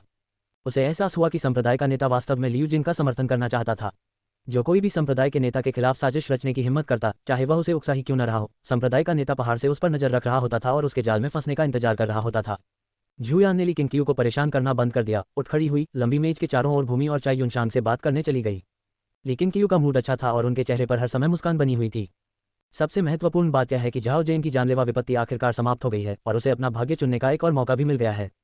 अब उसके पास अपनी किस्मत चुनने के 2 मौके हैं। वह एक का इस्तेमाल कर सकता है, लेकिन भविष्य में एक अद्वितीय प्रतिभा को खोने से बचने के लिए वह केवल एक ही मौका अपने पास रखेगा। लेकिन कियू को वर्तमान में जियांग झाओशिया के नश्वर दुनिया के सच्चे ड्रैगन और युनकाई के विविध नियमों की आत्मा आंख में बहुत रुचि है, लेकिन वह अभी भी कुछ हद तक झिझक रहा है क्योंकि उसे हमेशा लगता है कि इनसे भी अधिक शक्तिशाली शक्तियां मौजूद हैं। कई लोगों ने गौर किया कि ली किंगकियू इस नव वर्ष पर अच्छे मूड में थी। नए साल के बाद ली किंगकियू ने ताइकुन पहाड़ों में घूमना शुरू किया, विभिन्न स्थानों का निरीक्षण किया और शुनिक्सियन टाउन की यात्रा भी की। जब उसने इसे अपनी आंखों से देखा तभी उसे एहसास हुआ कि किंगशियाओ संप्रदाय कितना समृद्ध था। नए साल के पहले महीने के अंत में लियू जिंग लियू समूह में सत्ता के शिखर पर पहुंच गए और लियू लिन को पद छोड़ने के लिए मजबूर होना पड़ा। इस प्रक्रिया में स्वाभाविक रूप से रक्तपात भी हुआ। लियू जिंग के ताबूत लेकर अमर किंगशियाओ से प्रार्थना करने की अफवाहें तेजी से फैल गईं। उनकी कहानी मार्मिक थी और सत्ता में उनका उदय रहस्य से घिरा हुआ था। लेकिन कियू को लंबे समय से मनुष्यों के बीच देवता के समान माना जाता था। जब इन दोनों व्यक्तियों की कहानी एक साथ जुड़ गई तो लियू जिंग की प्रसिद्धि आसमान छू गई। अब अधिकाधिक लोग ये कह रहे हैं कि लियू जिंग ही महानता के लिए डेस्टिन है। नानचू प्रांत की राजधानी के भीतर जब लियू जिंग मुख्य हॉल में बैठकर विभिन्न शक्तिशाली परिवारों द्वारा भेजे गए धन, रसद, हथियारों और युद्ध घोड़ों के बारे में अधिकारियों की रिपोर्ट सुन रहा था तो वह स्तब्ध प्रतीत हो रहा था। तो इस दुनिया को पाना इतना आसान है। लियू जिंग की भावनाएं मिली जुली थीं, वह उत्साहित भी था और भयभीत भी। किसी चीज को हासिल करने के बाद स्वाभाविक रूप से उसे खोने का डर सताने लगता है और व्यक्ति को इस बात की चिंता होने लगती है कि कहीं वह उसे ठीक से हासिल न कर पाए। उसने गहरी सांस ली और अपने दिमाग से सभी तरह के विचारों को दूर कर दिया। अब उसे जो करना था वह था जल्दी से सत्ता हथियाना, फिर पूरे देश में अपना प्रभाव फैलाना और 3 साल के भीतर दुनिया को एकजुट करना। नहीं, उसे और बेहतर प्रदर्शन करने की जरूरत है। लियू जिंग की आंखें सख्त हो गईं और उसका पूरा व्यवहार बदलने लगा। अल्पविराम। फरवरी की शुरुआत में ली केंग कियू की व्यवस्था के तहत जियांग झाओशिया प्रशिक्षण के लिए पहाड़ से नीचे गई और अपने साथ तलवार संप्रदाय के नंबर 1 प्रतिभाशाली जियांडू को भी ले गई। जियांग झाओशिया पहाड़ से नीचे जाने को तैयार नहीं था, लेकिन ली केंग कियू ने नानचुजो और युजोहो के निर्जन क्षेत्रों की खोज करने और तलवारबाजी के अपने कौशल को निखारने में मदद करने के बहाने उसे आधे साल के प्रशिक्षण के लिए पहाड़ से नीचे जाने पर जोर दिया। अपनी अलौकिक शक्तियों को प्राप्त करने के बाद झाओ जेन ने एकांत में साधना शुरू की, जिसका सीधा लक्ष्य पोषण सार्क क्षेत्र के 9वें स्तर तक पहुंचना था। किंगशियाओ संप्रदाय के शिष्य ताइकुन पर्वत की चोटियों पर फैलने लगे और निर्माण परियोजना जारी रही। अप्रैल की शुरुआत में ली केंग कियू जिनलांग को योवानतीगांग कस्बे में ले गए और रास्ते में बैजी का दौरा किया। बाईजी की साधना क्षमता औसत दर्जे की थी और उसकी साधना की गति जिनलैन की तुलना में काफी कम थी, इसलिए वह जिनलैन की विकास दर से बहुत आश्चर्यचकित थी और साथ ही उसे पूरी तरह से राहत भी मिली। जिनलांग का साधना स्तर दर्शाता है कि ली केंग कियू वास्तव में उनकी परवाह करता है। बाईजी से मिलने के बाद ली केंग कियू युआनतीगांग कस्बे में पहुंचे। ये बंदरगाह कस्बा कई मील तक समुद्र तट के किनारे बसा हुआ था, जहां समुद्र तट के किनारे मंडप बने हुए थे और किनारे पर विभिन्न आकारों की नावें बंधी हुई थीं, जिससे ये कस्बा बहुत जीवंत लग रहा था। किंगशियाओ संप्रदाय के शिष्यों के अलावा ली केंग कियू ने आम लोगों और मार्शल आर्ट के अभ्यासकर्ताओं को भी देखा, जिससे ये साबित होता है कि युवानतीगांग शहर ने सांसारिक दुनिया के साथ व्यापार करना शुरू कर दिया था। ये भी ली केंग कियू के कहने पर ही हुआ था। आखिरकार किंगशियाओ संप्रदाय के विकास के लिए बहुत धन और संसाधनों की आवश्यकता थी और युवानतीगांग कस्बे में 500 से अधिक शिष्य सक्रिय थे, इसलिए उन्हें किसी के भी द्वारा परेशानी पैदा करने का कोई डर नहीं था। युवानतीगांग टाउन और युवानतीफुरी के प्रभारी यूलिन ली केंग कियू से मिलकर बहुत उत्साहित थे और उन्होंने उत्साहपूर्वक स्थिति की जानकारी दी। पता चला कि एक शिष्य ने समुद्र में गोता लगाने की कोशिश की और उसे एक रहस्यमय खनिज मिला। इस खनिज में विशेष आध्यात्मिक ऊर्जा थी और यह प्राचीन गेंगजिन युवानती जितना कठोर था। उसने महसूस किया कि यह एक महत्वपूर्ण संसाधन हो सकता है। कुछ ही समय बाद एक शिष्य अयस्क को ली केंग कियू के पास ले आया। ली केंग कियू ने इसे उठाया और बारीकी से जांच की, जिससे उसे एहसास हुआ कि यह पत्थर वास्तव में असाधारण था। मैं इसे तियानगोंग हॉल वापस ले जाऊंगा ताकि वे इसका अध्ययन कर सकें। यूलिन, तुमने बहुत अच्छा काम किया, तुमने मुझे निराश नहीं किया। ली केंग कियू ने उसकी प्रशंसा की, जिससे यूलिन और भी उत्साहित हो गया। उसने जल्दी से और विनम्रतापूर्वक कहा कि यह सब शिष्यों की मेहनत का नतीजा है और इसमें उसका कोई हाथ नहीं है। इसके बाद वह रहस्यमयी भंवर में गया और नानगोंगी और लिनचुवान को जांच के लिए नीचे भेजा, लेकिन उन्हें फिर भी कुछ नहीं मिला। हालांकि कुछ भी न मिलना सबसे अच्छी खबर है, जिसका मतलब है कि युआनतीगांग कस्बा फिलहाल खतरे से बाहर है। अल्पविराम। उत्तरी बर्बर साम्राज्य। रात का आकाश चमकीले और सुंदर तारों से जगमगा रहा था, जबकि धरती अंधेरे में डूबी हुई थी, इतना अंधेरा कि कोई अपने चेहरे के सामने अपना हाथ भी नहीं देख सकता था। एक पहाड़ी पठार पर ली सिफेंग, झेंग युनकियाओ और प्रशिक्षण हॉल के लगभग 1 दर्जन शिष्य अलाव के चारों ओर बैठे थे। जेल की कुतिया किलिन ली सिफेंग की पीठ पर सो रही थी और लेटी हुई भी वह एक दीवार की तरह दिख रही थी। ली सिफेंग अपने सम्राट जुबान तलवार से खेल रहा था, उसके विचार कहीं और भटक रहे थे। झेंग युनकियाओ ली सिफेंग के सबसे करीब था। उसने ली सिफेंग की ओर मुड़कर पूछा, ये भूमि बहुत विशाल और असीम है। शुवांजी संप्रदाय का पुनर्तः विनाश करना स्वर्ग में जाने जितना कठिन होगा। हम वापस क्यों नहीं लौट जाते? ये सुनकर बाकी सभी शिष्यों ने उम्मीद भरी निगाहों से ली सिफेंग की ओर देखा। वे कांगजोऊ से लड़ते हुए यहाँ तक पहुंचे थे और किंगशियाओ पर्वत से उनकी दूरी का हिसाब रखना उनके लिए मुश्किल हो गया था। सभी थक चुके थे और कुछ महीनों तक आराम करने के लिए अपने संप्रदाय में लौटना चाहते थे। ली सिफेंग अपनी तंद्रा से बाहर आया और अन्य शिष्यों की ओर देखा।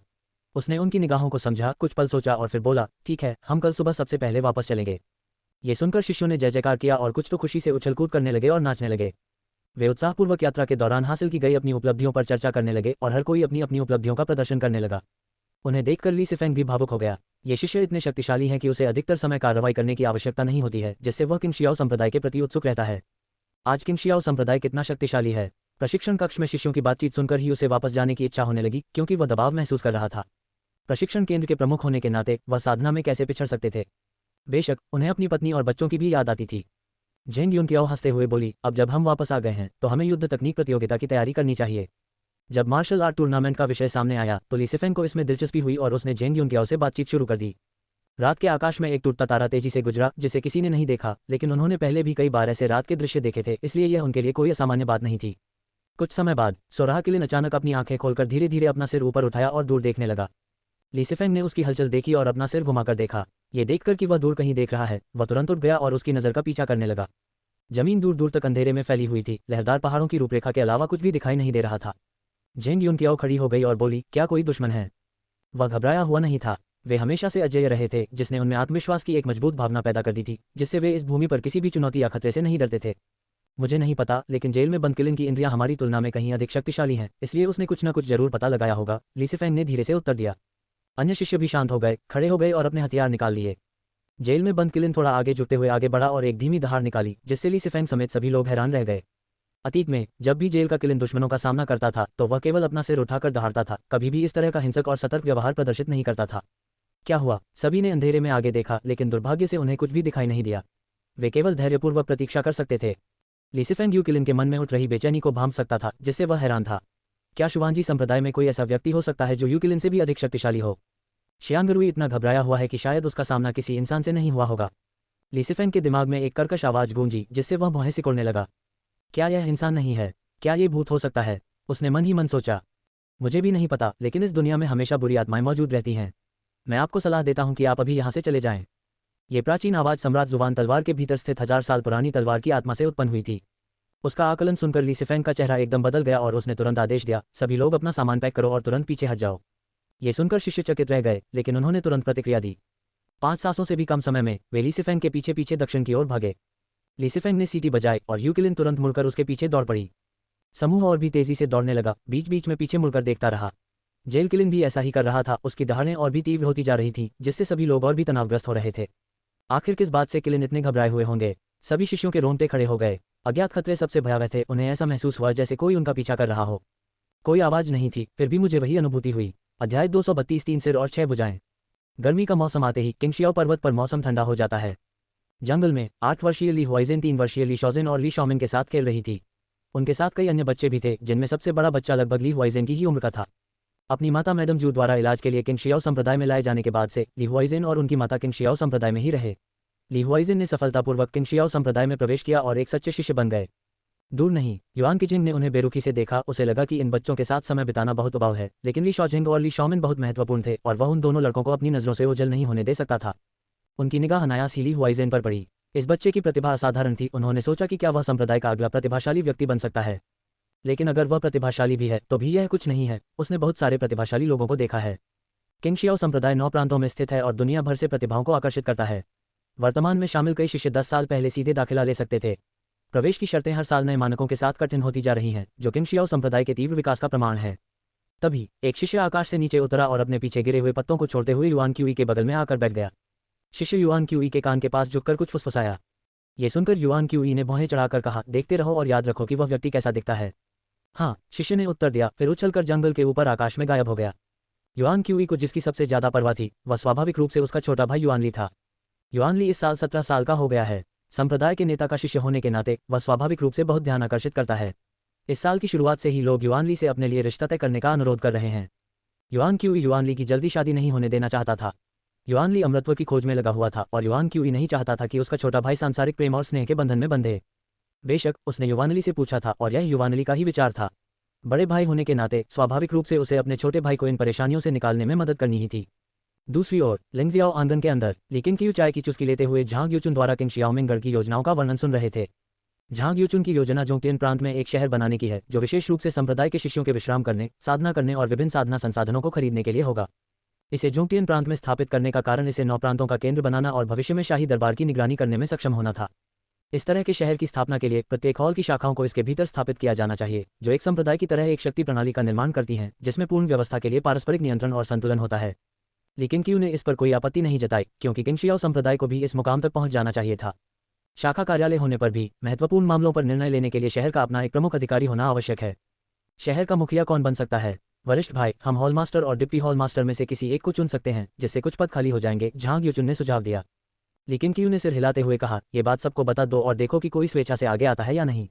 फिर मैं चयन करूंगा। इस शहर को सांसारिक मामलों से दूर रखना चाहिए और इसे अब व्यापारिक केंद्र के रूप में इस्तेमाल नहीं किया जाना चाहिए। याद रखें, किंग शियाओ संप्रदाय को धीरे धीरे सांसारिक मामलों से खुद को अलग करना होगा और कुछ चीजें नीचे की ओर स्थानांतरित की जा सकती हैं। झांग यूचुन के लिए कई धर्मनिरपेक्ष परिवार और मार्शल आर्ट के दिग्गज काम करते थे, जैसा कि अन्य hall master, deputy hall master और वरिष्ठ भी करते थे। लेकिन क्यू को लगा कि भविष्य में सांसारिक उद्योगों को अन्य शिष्यों को सौंपा जा सकता है। साधकों के रूप में दिन भर पैसे की बात करना और लाभ के लिए प्रतिस्पर्धा करना किंग शियाओ संप्रदाय की छवि को नुकसान पहुंचाएगा। इसके अलावा किंग शियाओ संप्रदाय ने अब अपने संसाधनों का संचय पूरा कर लिया है और धीरे धीरे एक सच्चा अमर साधना संप्रदाय बन जाएगा। झांग यूचुन ने सिर हिलाकर कहा, मैं ऐसा करने में अग्रणी भूमिका निभाऊंगा। कुछ और मिनट बातचीत करने के बाद झांग यूचुन जाने के लिए उठ गया। कुछ दिनों बाद ये खबर फैली कि किंग शियाओ संप्रदाय इस क्षेत्र से बाहर एक शहर बसाने जा रहा है। कई शिष्यों ने इस पर अपनी सहमति व्यक्त की। वे पर्वत की तलहटी में प्रशिक्षण ले रहे थे और अगर वे बहुत दूर चले जाते तो उनके पास मौजूद आध्यात्मिक गोलियां और आध्यात्मिक पत्थर जल्दी खत्म हो जाते। अगर वे जोंगटियन प्रांत में एक शहर बसा लेते तो वे अपनी आपूर्ति जल्दी पूरी कर सकते थे। कुछ अधिक समझदार शिष्यों ने महसूस किया कि यह एक अवसर है। किंग शियाओ संप्रदाय में प्रतिभा पर निर्भर रहने के अलावा प्रतिष्ठा में सुधार से भी अधिक संसाधन प्राप्त होते हैं। शाखा नगरों के साथ शाखा भवन भी आते हैं और शिष्यों के लिए अनेक महत्वपूर्ण पद प्रतीक्षारत हैं। कुछ साल बाहर काम करने और अनुभव प्राप्त करने के बाद कोई व्यक्ति किंग शियाओ पर्वत पर लौटकर सत्ता संभाल सकता है, जहां उसकी स्थिति और उसके साथ होने वाला व्यवहार पूरी तरह से अलग होगा। भविष्य में निश्चित रूप से इस तरह के और भी शहर होंगे और अमरता की साधना करने वाला पहला शहर अपनी विशिष्टता के लिए जाना जाएगा। इस प्रकार हॉल मास्टर्स को परेशानी होने लगी, क्योंकि उनके विश्वासपात्रों सहित बहुत सारे शिष्य उनसे जानकारी मांगने लगे थे। समूह का प्रतिनिधित्व करने के लिए सही लोगों का चयन करना नेताओं के लिए एक कठिन कार्य बन गया है। यदि वे जनता का समर्थन हासिल नहीं कर पाते हैं तो इससे छिपे हुए खतरे उत्पन्न हो सकते हैं। कुछ दिनों बाद युआन क्यूई शिकायत करने के लिए ली क्विन क्यू के पास गया। पता चला कि एक शक्तिशाली परिवार लगातार युआन ली को परेशान कर रहा था और उसकी अमरता की साधना में बाधा डाल रहा था। हालांकि युआन क्यूई संप्रदाय के नेता के लिए काम करता था, लेकिन उसने उन शक्तिशाली परिवारों को सीधे तौर पर नाराज करने की हिम्मत नहीं की। संप्रदाय में सक्रिय कुलीन परिवारों के लगभग सभी शिष्य संप्रदाय के भीतर ही अमरत्व की साधना कर रहे हैं। वे धर्मनिरपेक्ष संप्रदाय नहीं रहे जो कभी किंग शियाओ संप्रदाय से भीख मांगते थे। युआन ची भी इन कुलीन परिवारों के दबाव को महसूस कर सकता है। मेरी तरफ से सबको बता दीजिए, किसी को भी मुझे दरकिनार करके मेरे शिष्य से शादी के बारे में बात करने की इजाजत नहीं है। लेकिन क्यू ने बोलना शुरू किया और युआन क्यू ये शब्द सुनकर बहुत उत्साहित हो गया। इन शब्दों से उसका आत्मविश्वास और बढ़ गया। उसने तुरंत ली किंग क्यू को धन्यवाद दिया और फिर विदा ली। लेकिन क्यू के लिए यह एक मामूली बात थी। जिन लोगों को वह महत्व देता है, भले ही उन्हें सत्ता के विशिष्ट पद न सौंपे जाएं, वे अनेक शिष्यों और शक्तिशाली परिवारों को अपने साथ जुड़ने के लिए आकर्षित कर सकते हैं। यह एक ऐसी चीज है जिसे रोका नहीं जा सकता। उन्होंने नए शिष्यों की प्रोफाइल देखने के लिए दाववादी वंश पैनल खोला। वे अभी भी उपयुक्त विशेष भाग्य वाले शिष्यों की तलाश में थे और निर्णय लेने में उन्हें कठिनाई हो रही थी।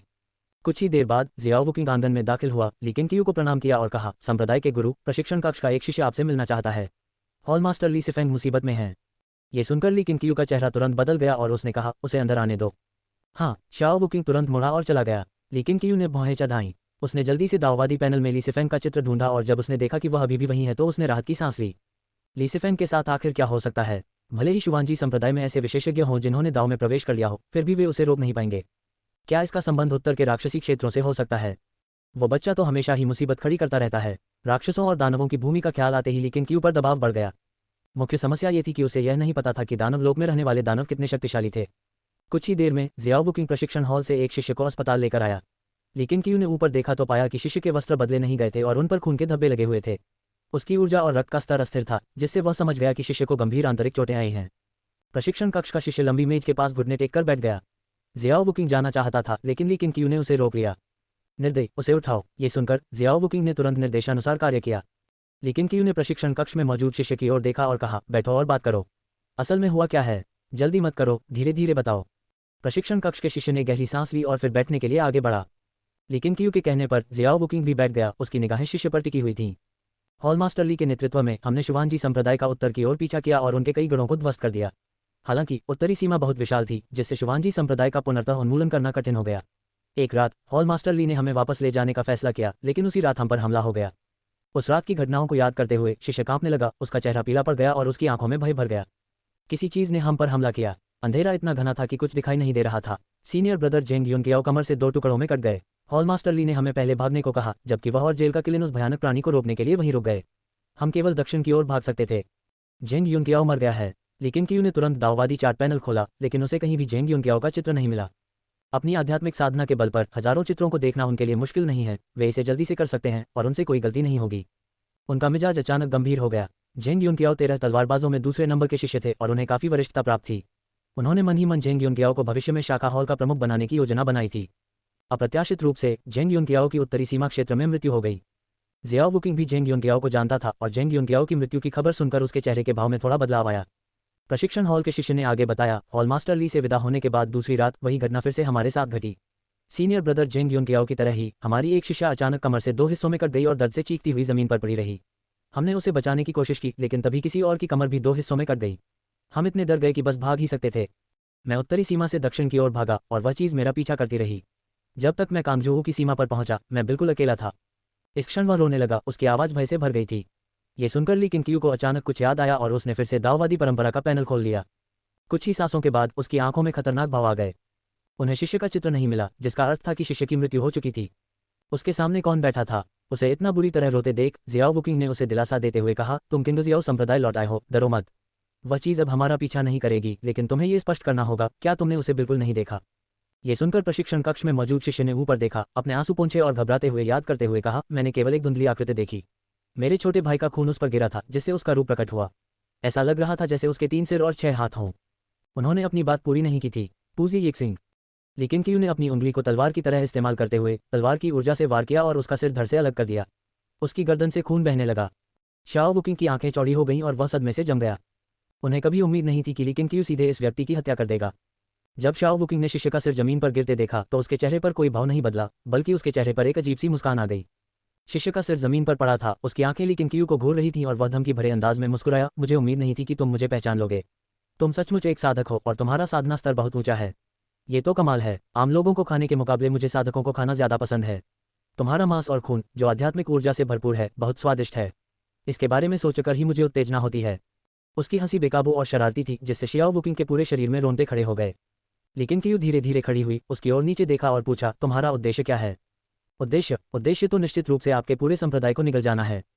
प्रशिक्षण कक्ष के शिष्य हंसने लगे, क्योंकि उनके सिर खून में बदलने लगे और उनकी खोपड़ियां धीरे धीरे गलने लगीं। न केवल उसका सिर, बल्कि उसका पूरा शरीर भी गहरे लाल रक्त के एक तालाब में विलीन हो गया, जिससे एक तीखी दुर्गंध निकल रही थी। अध्याय 233 मौन का भूत राजा। प्रशिक्षण हॉल के शिष्य का सिर धड़ से अलग होकर खून में लथपथ होते देख जियाओ वुकिंग स्तब्ध रह गया। वह पहले भी पहाड़ से नीचे प्रशिक्षण के लिए गया था, लेकिन उसने ऐसा दृश्य पहले कभी नहीं देखा था। दूसरे व्यक्ति के शब्द उसके कानों में गूंजते रहे, जिससे उसका डर और भी बढ़ गया। आखिर किस तरह के राक्षस और दानव किंग शियाओ संप्रदाय के सभी लोगों को खा जाना चाहेंगे? लेकिन कियू शांत रहा, उसकी निगाहें खून के कुंड पर टिकी हुई थीं। उसने काले रंग की ऊर्जा की हल्की हल्की लपटें निकलते हुए देखी, जिन्होंने शियाओ वुकिंग के विचारों को बाधित कर दिया। शाओ वुकिंग ने तुरंत अपनी किंग शियाओ तलवार निकाली और युद्ध के लिए तैयार हो गया।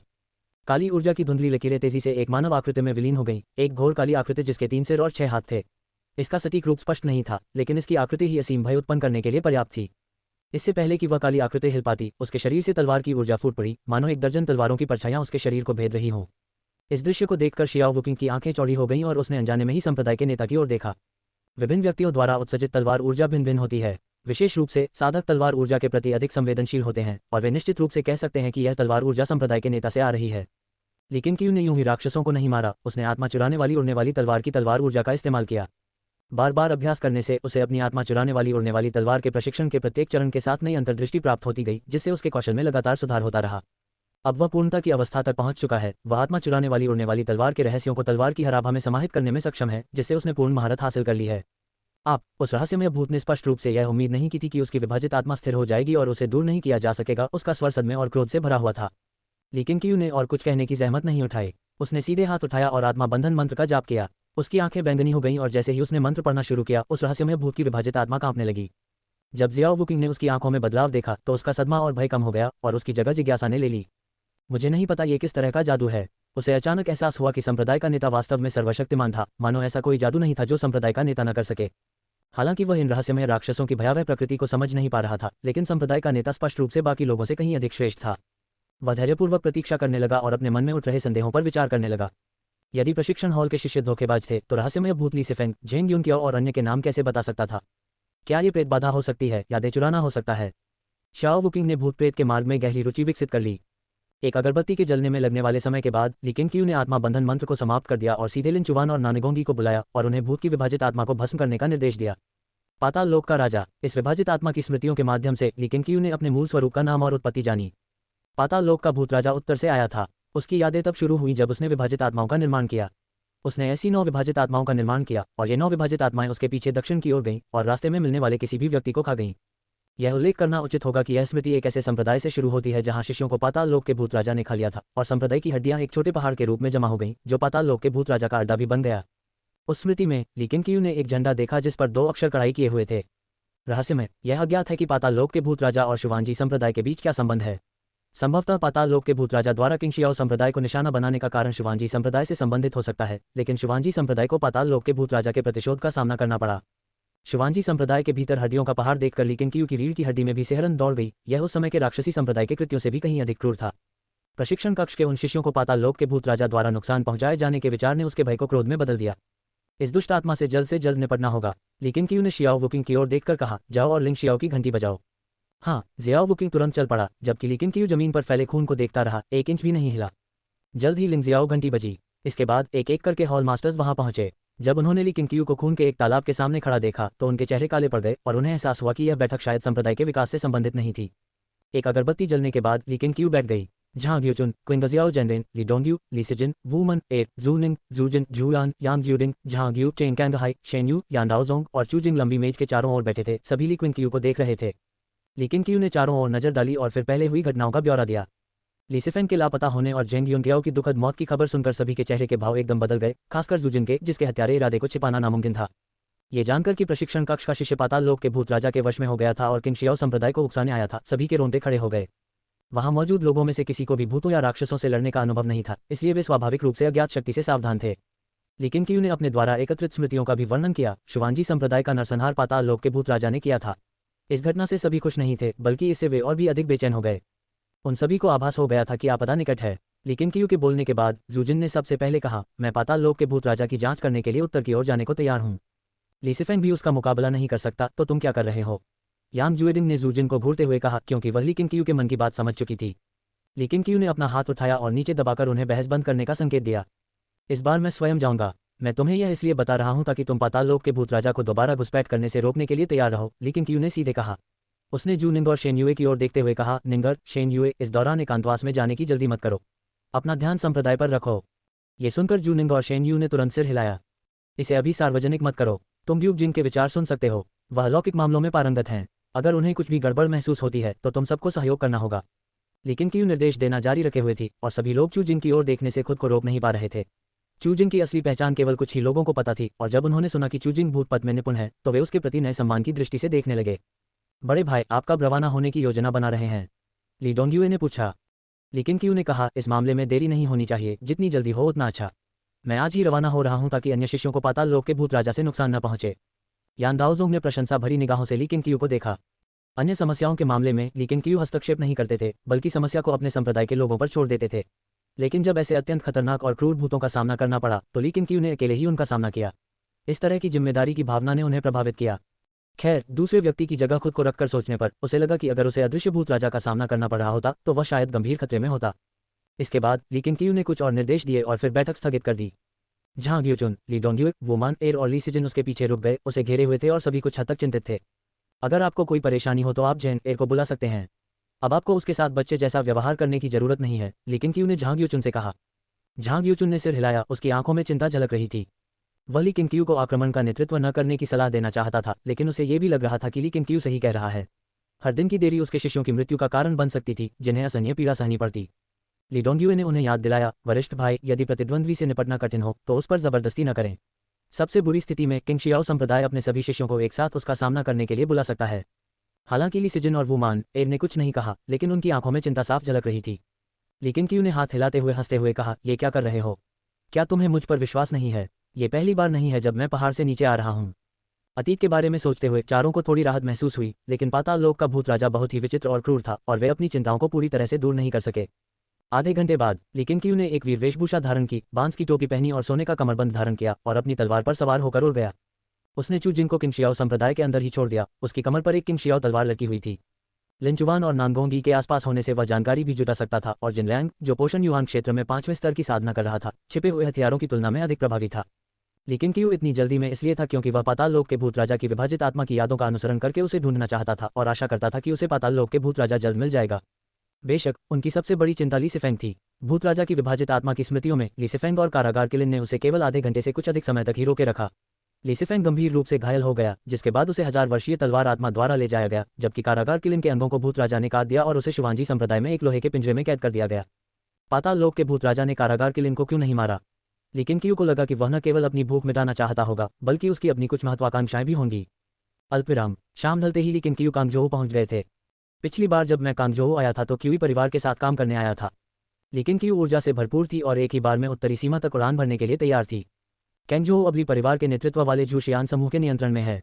युद्ध या अराजकता का कोई नामोनिशान नहीं है। वास्तव में ली परिवार बेहद नाजुक स्थिति में है। ली सिफेंग की वापसी के बिना वे कोई भी जल्दबाजी भरा कदम उठाने की हिम्मत नहीं कर सकते और लियूजिन की बढ़ती लोकप्रियता ने उन्हें बेचैन कर दिया है। कैंगजोऊ शहर में एक रहस्यमय माहौल छा गया था। जब तक वह कांगजोऊ के ऊपर से गुजरा तब तक रात हो चुकी थी। आकाश और धरती अंधेरे में डूबे हुए थे, इसलिए ली किनक्यू ने जमीन पर उतरकर आगे बढ़ने का फैसला किया, जबकि लिन चुवान और नानगोंगी को आसपास के क्षेत्र का पता लगाने के लिए कहा। हालांकि पाताल लोक के भूत राजा ने शुवानजी संप्रदाय में अपना घोंसला बना लिया है, लेकिन उसकी गतिविधियां नियमित नहीं हैं। वह तभी लौटता है जब उसका पेट भर जाता है या वह किसी दानव या शुभ प्राणी को पकड़ लेता है। अंधेरे में चलते हुए ली किनक्यू ने मशाल नहीं जलाई, जबकि जिनलांग, जो उसके कंधे पर बैठा था, अपने आसपास के वातावरण पर पैनी नजर रखे हुए था। उत्तरी सीमावर्ती इलाका सुनसान है और यहाँ की गर्मियों की हवाओं में भी ठंडक रहती है। रात के आकाश में तारे इतने चमकदार और सुंदर होते हैं कि ऐसा लगता है मानो आप हाथ बढ़ाकर उन्हें आकाश से तोड़ सकते हैं। लेकिन क्यू को रास्ते के नज़ारों की सराहना करने में कोई दिलचस्पी नहीं थी। उसके कदम धीमे लग रहे थे, लेकिन वास्तव में हर कदम कई मीटर की दूरी तय कर रहा था। स्वपरिष्करण दानव शरीर के लाभ इस क्षण स्पष्ट हो गए। लंबी यात्रा के बाद भी लेकिन क्यू की जीवन शक्ति प्रचुर मात्रा में बनी रही। रात और गहरी होती चली गई। रात के उत्तरार्ध में लेकिन क्यू ने अचानक किसी के दर्द से कराहने की आवाज़ सुनी, जो स्पष्ट रूप से अकल्पनीय पीड़ा सह रहा था। वह तुरंत आवाज़ की ओर बढ़ा और चट्टानों से ढकी एक पहाड़ी पर पहुंचा। वहां उसने दो आकृतियों को एक बड़ी चट्टान से टिके हुए देखा। वे एक पुरुष और एक स्त्री थे। उनके सामने आग जल रही थी, लेकिन इस भूमि पर आग की रोशनी जुगनू की तरह मंद थी। दूर से ली किनक्यू ने देखा कि उस आदमी का केवल ऊपरी शरीर ही दिखाई दे रहा था, जो काफी दयनीय लग रहा था, जबकि महिला उसके बगल में बैठी थी, अपने पैरों को गले लगाए हुए थी और अपना चेहरा उनमें छिपाए हुए थी। ऐसा लग रहा था मानो वे मरने का इंतजार कर रहे हों। लेकिन क्यू ने एक नज़र में ही समझ लिया कि उस आदमी को पाताल लोक के भूत राजा ने घायल किया था। अजीब बात यह थी कि पाताल लोक के भूत राजा ने उसे खाया क्यों नहीं। अध्याय 234 किंग शियाओ संप्रदाय के महान गुरु। जैसे ही रात हुई, मुरोंग त्यानचेंग एक चट्टान से टिककर शानदार तारों भरे आकाश को निहारते हुए अपने जीवन पर चिंतन करने लगे। जन्म से ही ताओवादी पुजारियों ने उन्हें बताया था कि उनका जन्म महान बनने के लिए हुआ है। 3 वर्ष की आयु तक उन्होंने पारिवारिक धर्मग्रंथों में महारत हासिल कर ली थी और 5 वर्ष की आयु तक उन्होंने मार्शल आर्ट सीख लिया था और उन्हें यह विश्वास हो गया था कि वे दुनिया के सर्वश्रेष्ठ योद्धा बनेंगे। 16 वर्ष की आयु तक मुरोंग त्यानचेंग ने अपने परिवार की सभी मार्शल आर्ट तकनीकों में महारत हासिल कर ली थी और यहाँ तक कि उनके दादा ने भी कहा था कि उनमें परिवार के इतिहास में सबसे मजबूत व्यक्ति बनने की क्षमता है। उसे इस बात का गर्व था कि उसे कभी किसी कठिनाई का सामना नहीं करना पड़ा था, जब तक कि उसे कमर से 2 हिस्सों में न काट दिया गया। जब भी उसे कमर से 2 हिस्सों में काटे जाने की घटना याद आती है तो उसे आज भी डर लगता है। उसे यह स्पष्ट रूप से देखने का मौका नहीं मिला कि वह कैसा दिखता था, लेकिन कमर से 2 हिस्सों में कट जाने के बाद उसने स्पष्ट रूप से महसूस किया कि कोई चीज़ उसके आसपास मंडरा रही है और उसे बेहद द्वेषपूर्ण निगाहों से घूर रही है। जैसे जैसे रात गहरी होती गई, उसके विचार और भी गंभीर होते गए। अपनी कमर पर खून के धब्बे देखकर उसे लगा कि उसका अंत निश्चित है और मौत उसके करीब आती जा रही है। उसने तो यहाँ तक कामना की कि वह जल्द ही मर जाए।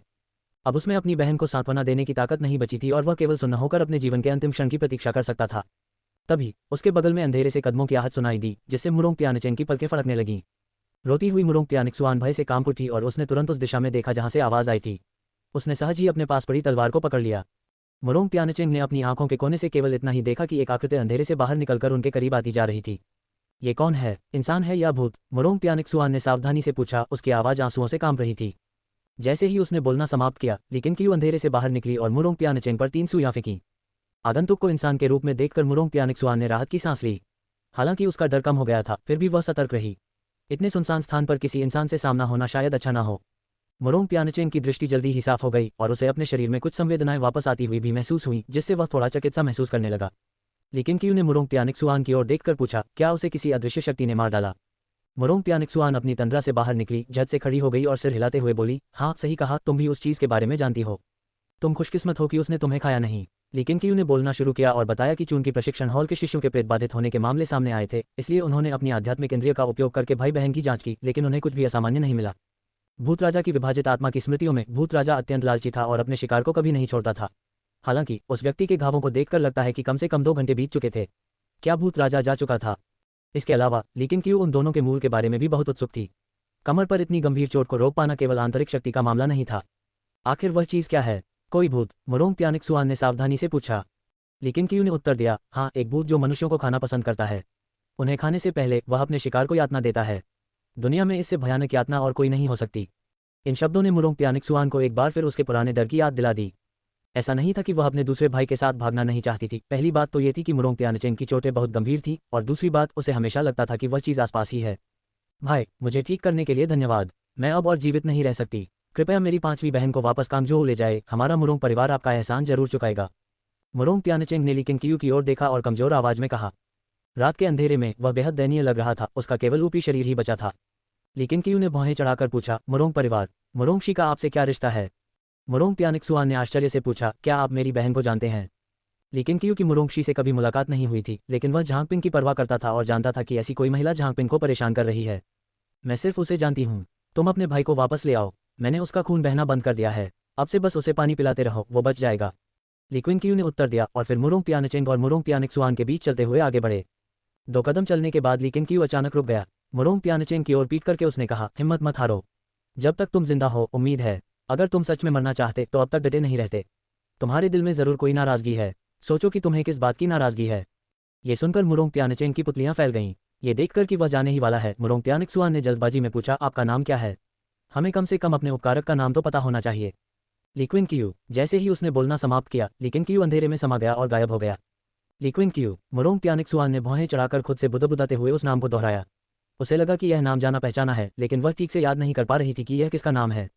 मुरोंग त्यानचेंग ने आंखें फाड़कर देखा, उसके चेहरे पर आश्चर्य के भाव थे। उनके प्रशिक्षण के लिए उत्तरी सीमा पर आने का एक कारण ली किंगकियू भी थे। उसके परिवार को डर था कि उसका किंगशियाओ संप्रदाय के शिष्यों से टकराव हो सकता है, इसलिए उन्होंने उसे उत्तरी बर्बर जनजातियों को दबाने के लिए उत्तरी क्षेत्र में भेज दिया।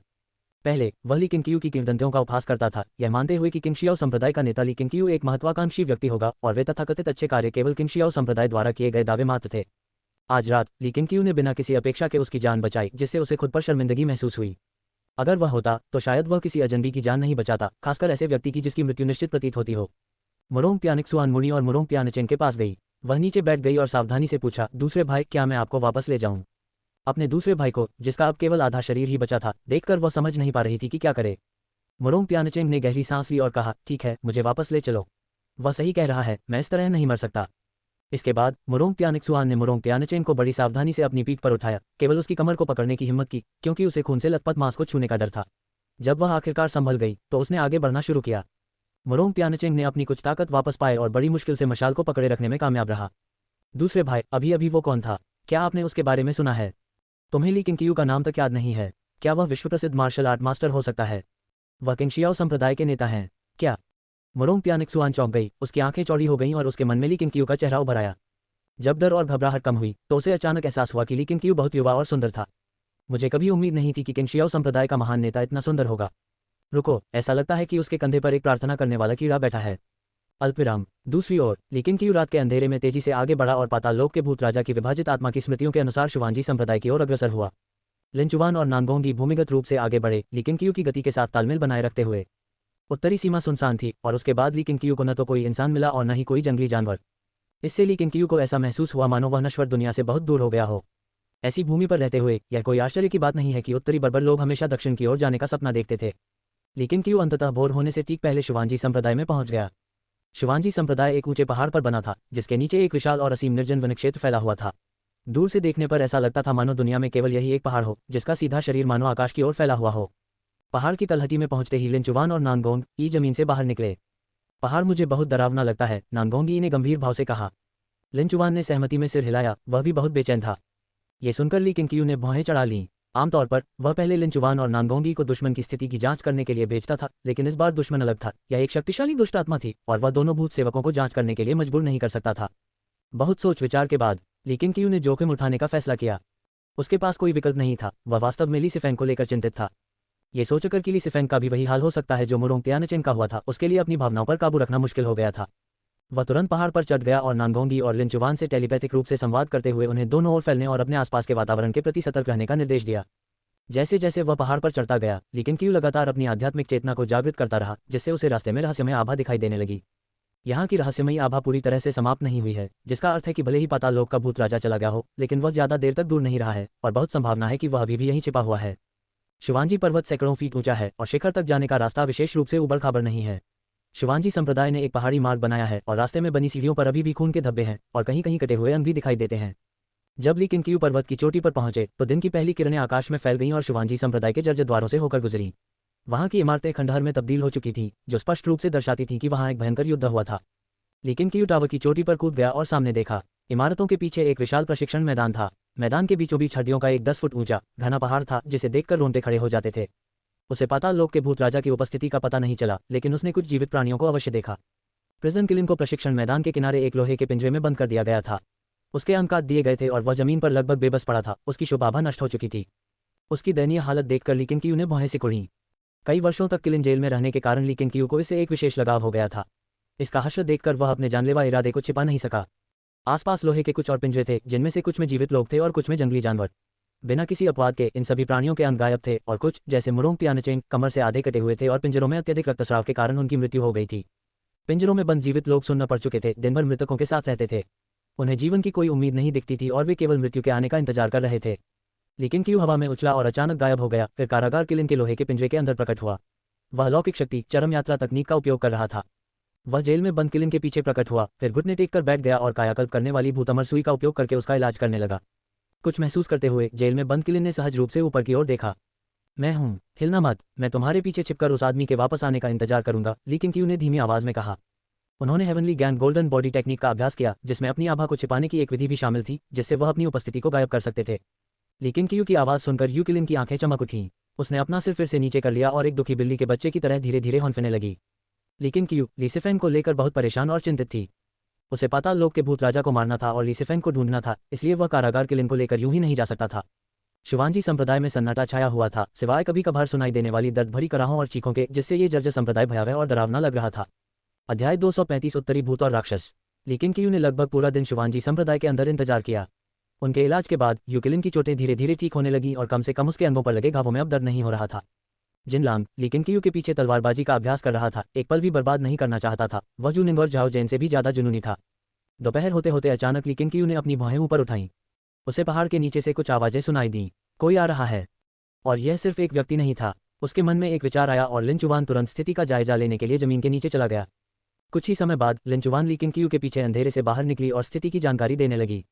पहाड़ की तलहटी से एक विशाल सेना आगे बढ़ी और उसे पूरी तरह से घेर लिया। लिंचुवान ने चारों ओर नजर दौड़ाए और सैनिकों की एक विशाल अनगिनत टोली देखी। उन्होंने एक मोटा अनुमान लगाया और निष्कर्ष निकाला कि कम से कम 100,000 सैनिक थे और दूर से और भी सैनिक रास्ते में थे। लिंचुवान के वर्णन के अनुसार ये सेना उत्तरी बर्बरों की होनी चाहिए, या अधिक सटीक रूप से कहें तो उत्तरी दरबारी सेना की होनी चाहिए। उत्तरी सेना यहाँ क्यों आएगी? क्या यही वह कारण हो सकता है जिसके चलते पाताल लोक का भूत राजा वहां से चला गया?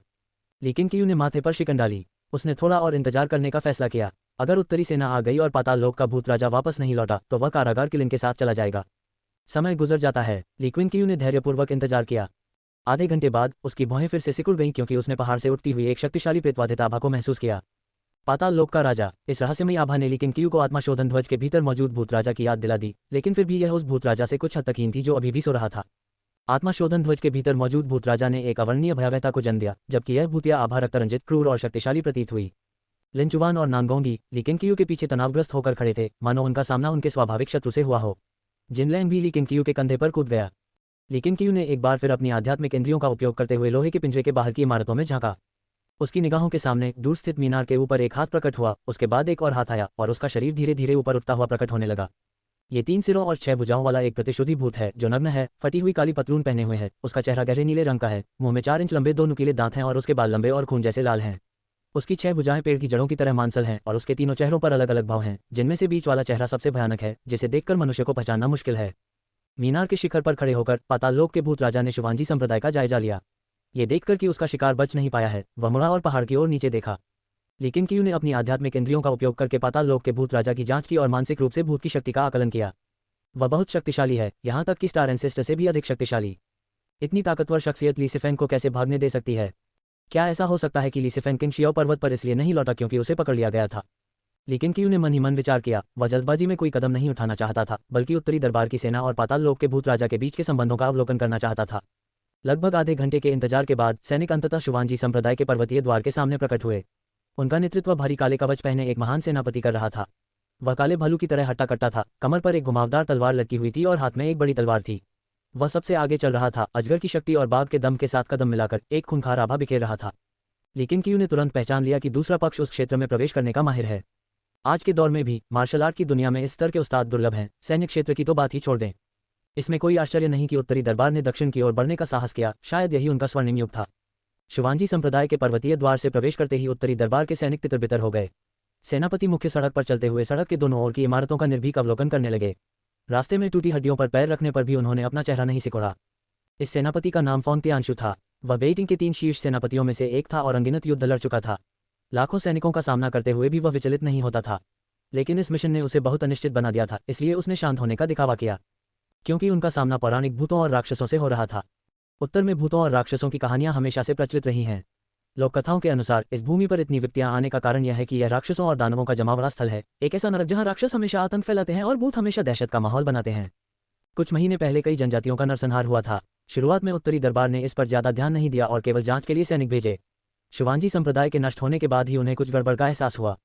शुवांजी संप्रदाय का एक शिष्य जो बच निकला था, उसने बेइटिंग के सम्राट से मुलाकात की और उन्हें भूतों के अस्तित्व के बारे में बताया, जिससे दरबार में हलचल मच गई। विचार विमर्श के बाद अंततः फोंग तियानशु को राजधानी की ओर सेना का नेतृत्व करने का आदेश दिया गया। फोंग तियानशु 100,000 कुलीन सैनिकों को लेकर आया, जो दर्शाता है कि बेइटिंग के सम्राट ने इस मामले को कितनी गंभीरता से लिया था। शुवांजी संप्रदाय में सैनिकों की संख्या लगातार बढ़ती जा रही थी। संख्या और शक्ति के बावजूद बेइटिंग के सैनिक बेचैन थे। सड़कों और गलियों में हर जगह लाशें बिखरी पड़ी थीं और कुछ इमारतों की छतें भी खून और मांस से लथपथ थीं, जिससे ये बताना मुश्किल था कि वे इंसान हैं या जानवर। उन्हें ऐसा महसूस हो रहा था मानो कोई उन्हें देख रहा हो, और भले ही दिन का उजाला हो रहा था, फिर भी उनकी रीढ़ की हड्डी में सिहरन दौड़ गई। उन्हें जरा भी अंदाजा नहीं था कि वास्तव में भूत उन पर नजर रख रहे थे। पाताल लोक का भूत राजा मीनार के ऊपर लेटा हुआ था और नीचे सैनिकों को देख रहा था। उसके बाएं गाल पर लालच भरी मुस्कान थी, जबकि दाहिना गाल घृणा से भरा हुआ था। उसकी पीठ के पीछे की चारों भुजाएं ऐसे हिल रही थी मानो वह नीचे उतरने के लिए बेताब हो। लेकिन क्यू को एहसास हुआ कि पाताल लोक का भूत राजा विशेष रूप से उत्तरी दरबार की सेना के पहाड़ में प्रवेश करने की प्रतीक्षा कर रहा था। क्या ऐसा हो सकता है कि पाताल लोक के भूत राजा ने अपनी आत्मा का एक अंश उत्तरी दरबार में रोक दिया हो, जिससे उत्तरी दरबार के सम्राट को भूत का सफाया करने के लिए सेना भेजने के लिए उकसाया गया हो? इस तरह सोचने पर उसे एहसास हुआ कि यह बिल्कुल संभव है। क्या यह आदमी दानव है या भूत? लेकिन क्यू और भी ज्यादा उलझन में पड़ गई। भूत ज्यादा से ज्यादा लोगों को नुकसान पहुंचाते हैं। आखिर भूतों का कोई भौतिक शरीर नहीं होता, इसलिए तथाकथित लोगों को खाना तो बस उन्हें निगलना और यातना देना होता है। पाताल लोक का भूत राजा सबसे अलग था। वह वास्तव में बेहद लालची था, जिसने 100,000 की सेना को आकर्षित किया। उसकी भूख हद से ज्यादा थी। क्या ऐसा हो सकता है कि यह व्यक्ति मांस और खून खाकर अधिक शक्तिशाली बन सकता है? उसे अचानक पाताल लोक के भूत राजा में दिलचस्पी हो गई। उसकी अंतरात्मा ने उसे बताया कि पाताल लोक का भूत राजा कोई साधारण भूत नहीं था।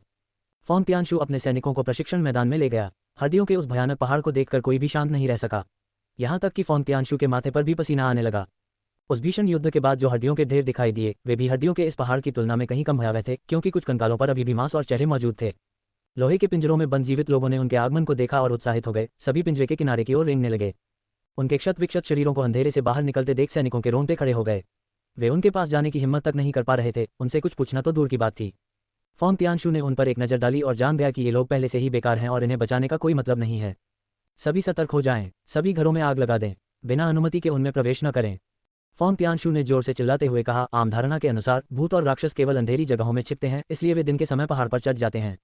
ये सुनकर सैनिकों ने मशालें निकाली और पास की इमारतों की ओर चले गए। तभी अचानक एक चीख सुनाई दी, जिससे सब चौंक कर पीछे मुड़ गए। फोंग तियानशु ने अभी सिर घुमाया ही था कि उसकी आंखें चौड़ी हो गईं। उसने देखा कि एक सिपाही जमीन पर पड़ा है, कमर से 2 हिस्सों में कटा हुआ। सिपाही को प्रतिक्रिया करने का समय भी नहीं मिला और उसने सदमे से अपने निचले शरीर को देखा। चीख उसके बगल में खड़े सिपाही की थी, जो इस भयानक दृश्य को देखकर भयभीत हो गया था। जैसे ही फोंग तियानशु कुछ बोलने ही वाला था, उसने अपने सामने सैनिकों को कमर से 2 हिस्सों में करते हुए देखा। उनके शरीर के ऊपरी हिस्से हवा में उड़ गए और कमर से खून बह रहा था। इन दृश्यों ने उसे अभूतपूर्व आघात पहुंचाया और उसकी आंखें कांप उठीं। बेइटिंग का अजय सेनापति इतना भयभीत हो गया कि वह अपनी जगह पर जम गया। उसके हाथ पैर ठंडे पड़ गए। वह पूरी तरह से असहाय हो गया। बाकी सैनिक दहशत में भाग गए और कमर से 2 हिस्सों में कटे सैनिकों के समूह से दूरी बनाए रखी। वे भूतों को देख नहीं पा रहे थे और इसी वजह से उनका डर चरम सीमा तक बढ़ गया था। सचमुच भूत है, भूत है, ये कैसे संभव है? अभी तो दिन का उजाला है। दौड़ो दौड़ो, शायद मशाल उठाओ। वह कहाँ है? वह दुष्ट आत्मा कहाँ है? शुवांजी संप्रदाय में अफरा तफरी मच गई थी। चीखें, दहाड़े और रोने की आवाजें आपस में मिलकर उस जगह को एक जीते जागते नरक में बदल रही थीं। ऑर्डर तुरंत रद्द हो गया। फोंग तियानशु ने अपनी मानसिकता को संभालने की कोशिश की। वह उछलकर छत पर उतरा। लड़खड़ाते हुए वह लगभग गिर ही गया। उसका चेहरा पीला पड़ गया था। अपने गौरवशाली कुलीन सैनिकों को दहशत में भागते देख उसके दिल में क्रोध उमड़ पड़ा। भय की जगह क्रोध ने ले ली और उसके चेहरे पर फिर से वही उग्रता लौट आई। रुको सब लोग, कोई भी अचानक हरकत मत करो। उस वस्तु की हलचल पर ध्यान दो। फोंग तियानशु ने अपनी आंतरिक ऊर्जा को प्रवाहित किया और क्रोध से दहाड़ा। उसकी आवाज बिजली की तरह थी। उनकी प्रतिष्ठा तुरंत स्पष्ट हो गई और सैनिक रुक गए और उन्हें देखने के लिए मुड़ गए। एक के बाद एक सैनिकों को कमर से 2 हिस्सों में करते हुए देखकर पाताल लोक के भूत राजा को देखे बिना भी वे मोटे तौर पर पाताल लोक के भूत राजा की गति की दिशा का अनुमान लगा सकते थे। पास में मौजूद सैनिकों ने अपने हथियार उठाए और उन्हें आगे बढ़ने का इशारा किया। फोंग तियानशु एक विशाल चाकू लहराते हुए पहाड़ से उतरते हुए बाघ की तरह आगे बढ़ा। बेइटिंग के इस सेनापति ने अपने भय पर पूरी तरह से काबू पा लिया और पाताल लोक के भूत राजा से मृत्यु तक लड़ने के लिए तैयार हो गया। लेकिन क्यू पाताल लोक के भूत राजा को स्पष्ट रूप से देख सकता था, जो जीवित लोगों के लिए अदृश्य था। पाताल लोक के भूत राजा ने पहले ही फोंग तियानशु पर अपनी निगाहें जमा ली थीं और तीनों की निगाहें उसी पर टिकी हुई थीं। लेकिन क्यू को लगा कि पाताल लोक का भूत राजा फोंग तियानशु से क्रोधित नहीं था, बल्कि फोंग तियानशु की जीवन शक्ति से आकर्षित था। फोंग तियानशु ने उतरते ही अपनी तलवारबाजी का पूरा जोर लगा दिया। उसकी विशाल तलवारों के हमले प्रचंड तूफान की तरह थे, जिन्हें रोकना नामुमकिन था। चूंकि वह पाताल लोक के भूत राजा को देख नहीं सकता था, इसलिए वह केवल अनुमान ही लगा सकता था। टकराना। फोंग तियानशु ने अपने पीछे से आती हुई आवाज़ सुनी और उसका दिल जोर से धड़कने लगा। इससे पहले कि वह कुछ और सोच पाता, तलवार की एक आभा उसके कान के पास से गुजरी और उसके गाल पर चुभ गई। तलवार की ऊर्जा दूर जा गिरी और एक मंडप को चकनाचूर कर दिया।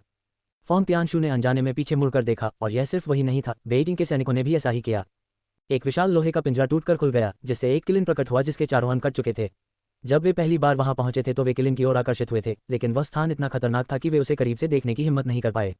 उनकी चौकस निगाहों के बीच एक आदमी किलिन के पीछे से बाहर निकला। वह व्यक्ति एक घुमंतू योद्धा के वेश में था। उसने सिर पर भूसे की टोपी पहन रखी थी और उसके हाथ में एक लंबी तलवार थी। जैसे ही बेइजिंग के सैनिकों ने उसे देखा, वे उससे निकलने वाली एक शक्तिशाली शख्सियत की आभा को महसूस कर सके। पल भर में पूरा शुवानजी संप्रदाय शांत हो गया और सभी ली किंग की ओर देखने लगे। लेकिन क्यू लोहे के पिंजरे से बाहर निकला। उसने अपना सिर थोड़ा ऊपर उठाया और उसकी भूसे की टोपी के किनारे से उसका चेहरा बेहद उदास लग रहा था। उसकी निगाहें उत्तरी दरबार के सैनिकों पर घूमी और अंत में खंडहरों के ढेर पर गिरे मौन भूत राजा की आंखों से मिलीं।